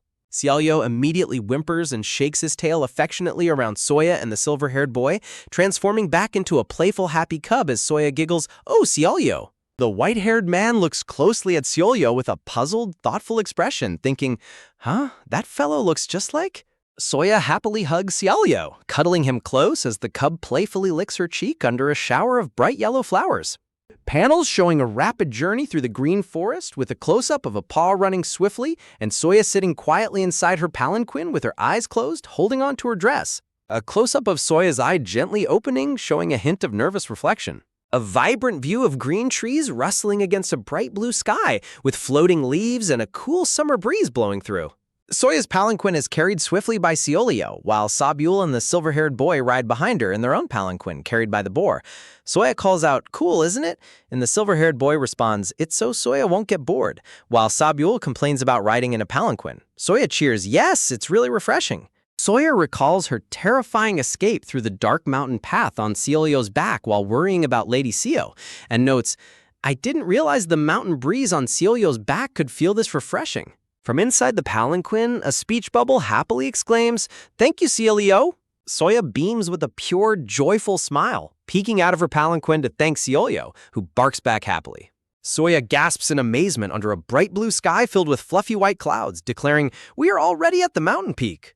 Soya and the young masters walk past a crowd of onlookers as the silver-haired boy explains, The Mountain Lord Festival takes a lot of stamina, so the young beastkin ride in palanquins, while Sabule proudly boasts, But for a brave white wolf like me, this is a piece of cake.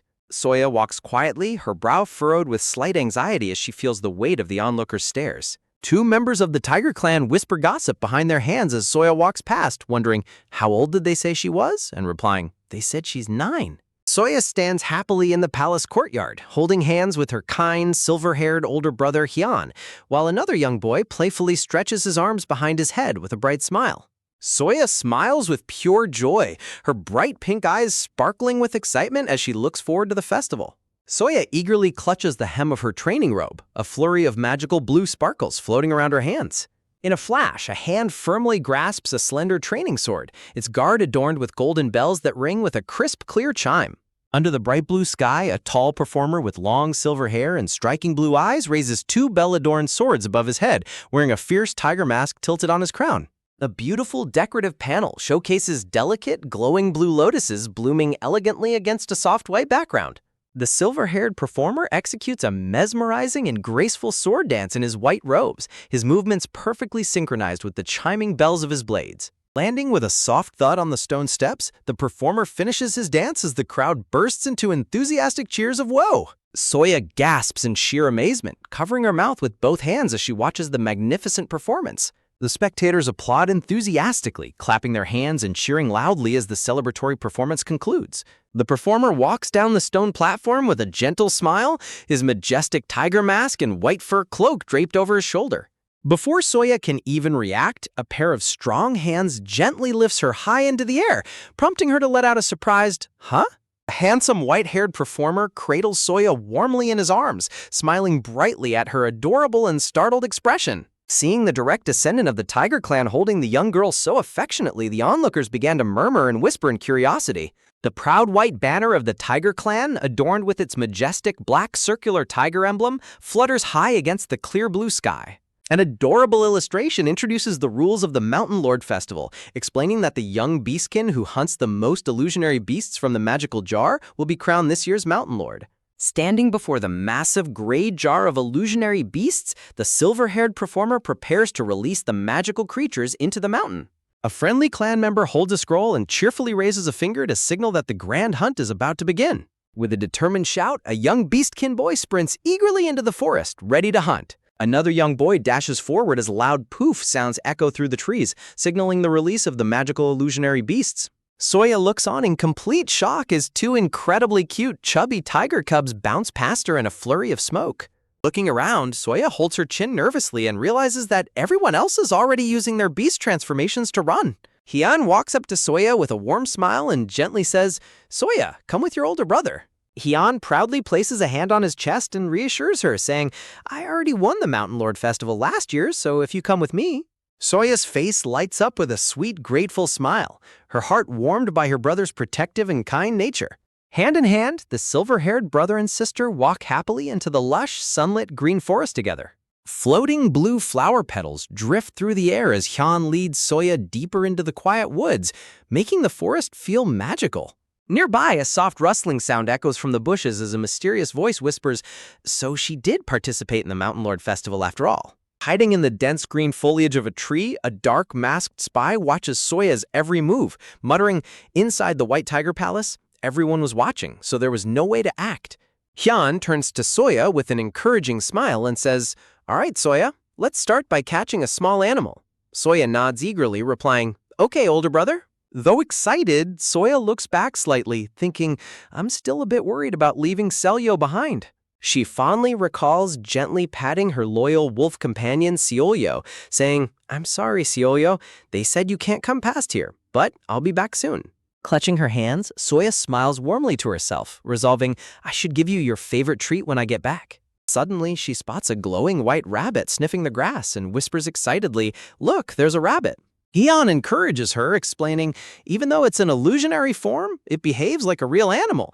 Remember when we played tag with Yule?" Soya happily nods, "Yes." Holding her breath, Soya quietly and carefully sneaks up on the resting white rabbit step by step. With a swift lunge, Soya throws herself forward to grab the rabbit, shouting as she reaches out. The rabbit suddenly transforms into a tiny, agile white tiger cub and dashes away with a playful bounce. Soya lands face first on the soft grass as the little white tiger cub disappears into a puff of smoke, leaving behind a playful tease. "Sorry, Cotton Puff." Pouting with teary eyes, Soya whines, "That's so mean," while Hyun looks on with a comically nervous sweat drop. Chuckling softly, Hyun signals to her, whispering, "Soya, look over here," and points toward a beautiful patch of yellow wildflowers. Soya gasps in delight and covers her mouth, her eyes widening in excitement at what she sees. Bending low, Soya stealthily creeps toward the yellow flowers where a small tail is peeking out. With a sudden swoop, Soya successfully grabs a cute, chubby brown squirrel hiding inside the yellow petals with a soft poof. Holding her hands tightly together, Soya beams with pride and cheers, "I did it!" as Hyun laughs warmly, saying, "Good job, Soya." Clasping her hands close to her chest, Soya thinks happily, "I caught the squirrel all by myself." Bursting with excitement, Soya runs through the forest path, thinking, "I have to go tell Brother Hyun right away." Suddenly, Soya stops in her tracks, her pink eyes widening in surprise as she overhears voices talking nearby. Peeking from behind a tree, Soya's heart sinks as she hears two clan members gossiping. Adopting someone of unknown origin as a direct descendant? She's just a winged beast from the south, and she can't even perform a beast transformation, right? Soya is devastated, her pink eyes filling with sadness as she hears them say they even changed the rules of the festival because of her, just as Hyun runs up to her in concern and asks, "What's wrong, Soya?" And she softly responds, "Brother Hyun." Looking down with a heavy heart, Soya clutches her fist tightly to her chest, her face filled with hurt and sadness over the rumors she just overheard. Hyun gently places his hand near her shoulder, looking at her with deep concern as he reassures her, "Who said that to you? I don't know what you heard, but it's all nonsense." Soya recalls the painful memories of her past, remembering how things had drastically changed during her time with the Vermilion Bird clan. Soya bows her head in deep sorrow, tears streaming down her face as the haunting memories of being cast out weigh heavily on her heart. Hyun looks at Soya with a serious expression and says, "That's right, you said the Vermilion Bird clan abandoned you during your first beast transformation."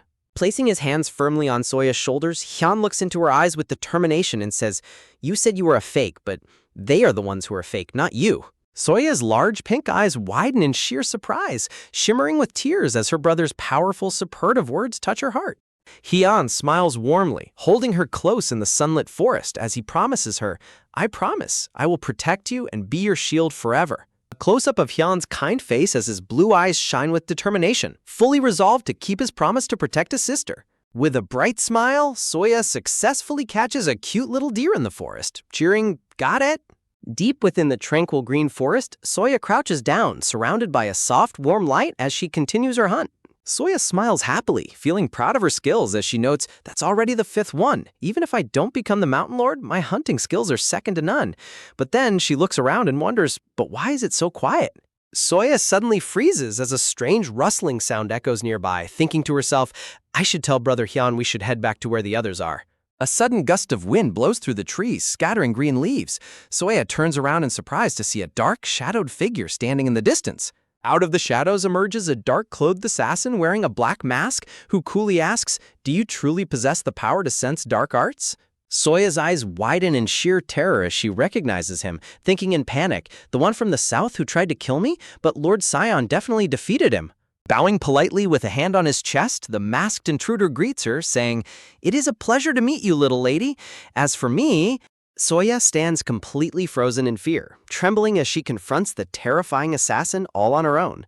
The assassin slowly touches his neck, muttering to himself with a cold, indifferent tone, "I wonder why humans are so obsessed with what is merely on the surface." As the assassin takes a step forward, Hyun suddenly leaps in front of Soya with his sword drawn, shouting, "Stop right there! Don't you dare come any closer!" as Soya calls out, "Brother!" Standing protectively in front of his sister, Hyun points his sword at the intruder and declares, "I am Baekga Hyun, second son of the White Tiger clan, the divine beast of the West. Who are you?" The masked assassin chuckles as he walks forward, musing, "My, the young master of the Baek family. This makes things a bit troublesome. But then again..." The assassin's eyes gleam with a creepy desire as he says, "Your shell does not look too bad either. Perhaps I should take this opportunity to switch." While Hyun gasps, "What?" and a sudden red energy slash cuts through the air.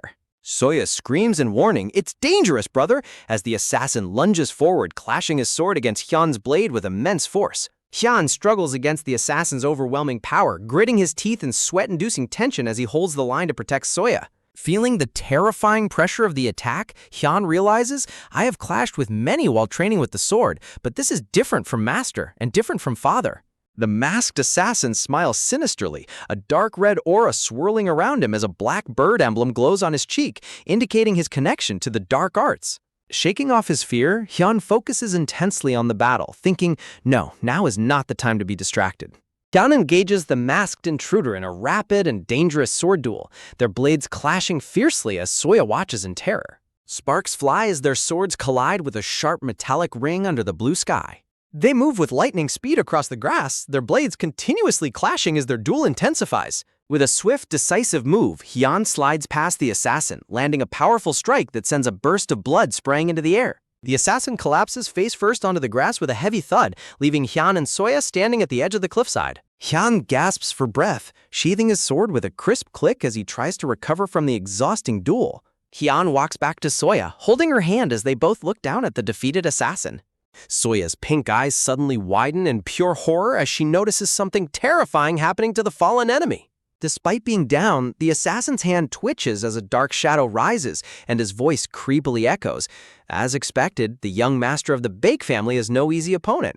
To their absolute horror, the assassin's body begins to crack and contort unnaturally as he slowly rises, dark energy pouring from his wounds. A creepy voice speaks from the shadows, whispering, "And here I thought this shell would last a bit longer." The assassin's face cracks open with a grotesque glowing red smile as he declares, "Well, since a new shell is right in front of me, I have nothing to regret." Hyun is completely paralyzed with shock, sweat pouring down his face as he gasps, That is...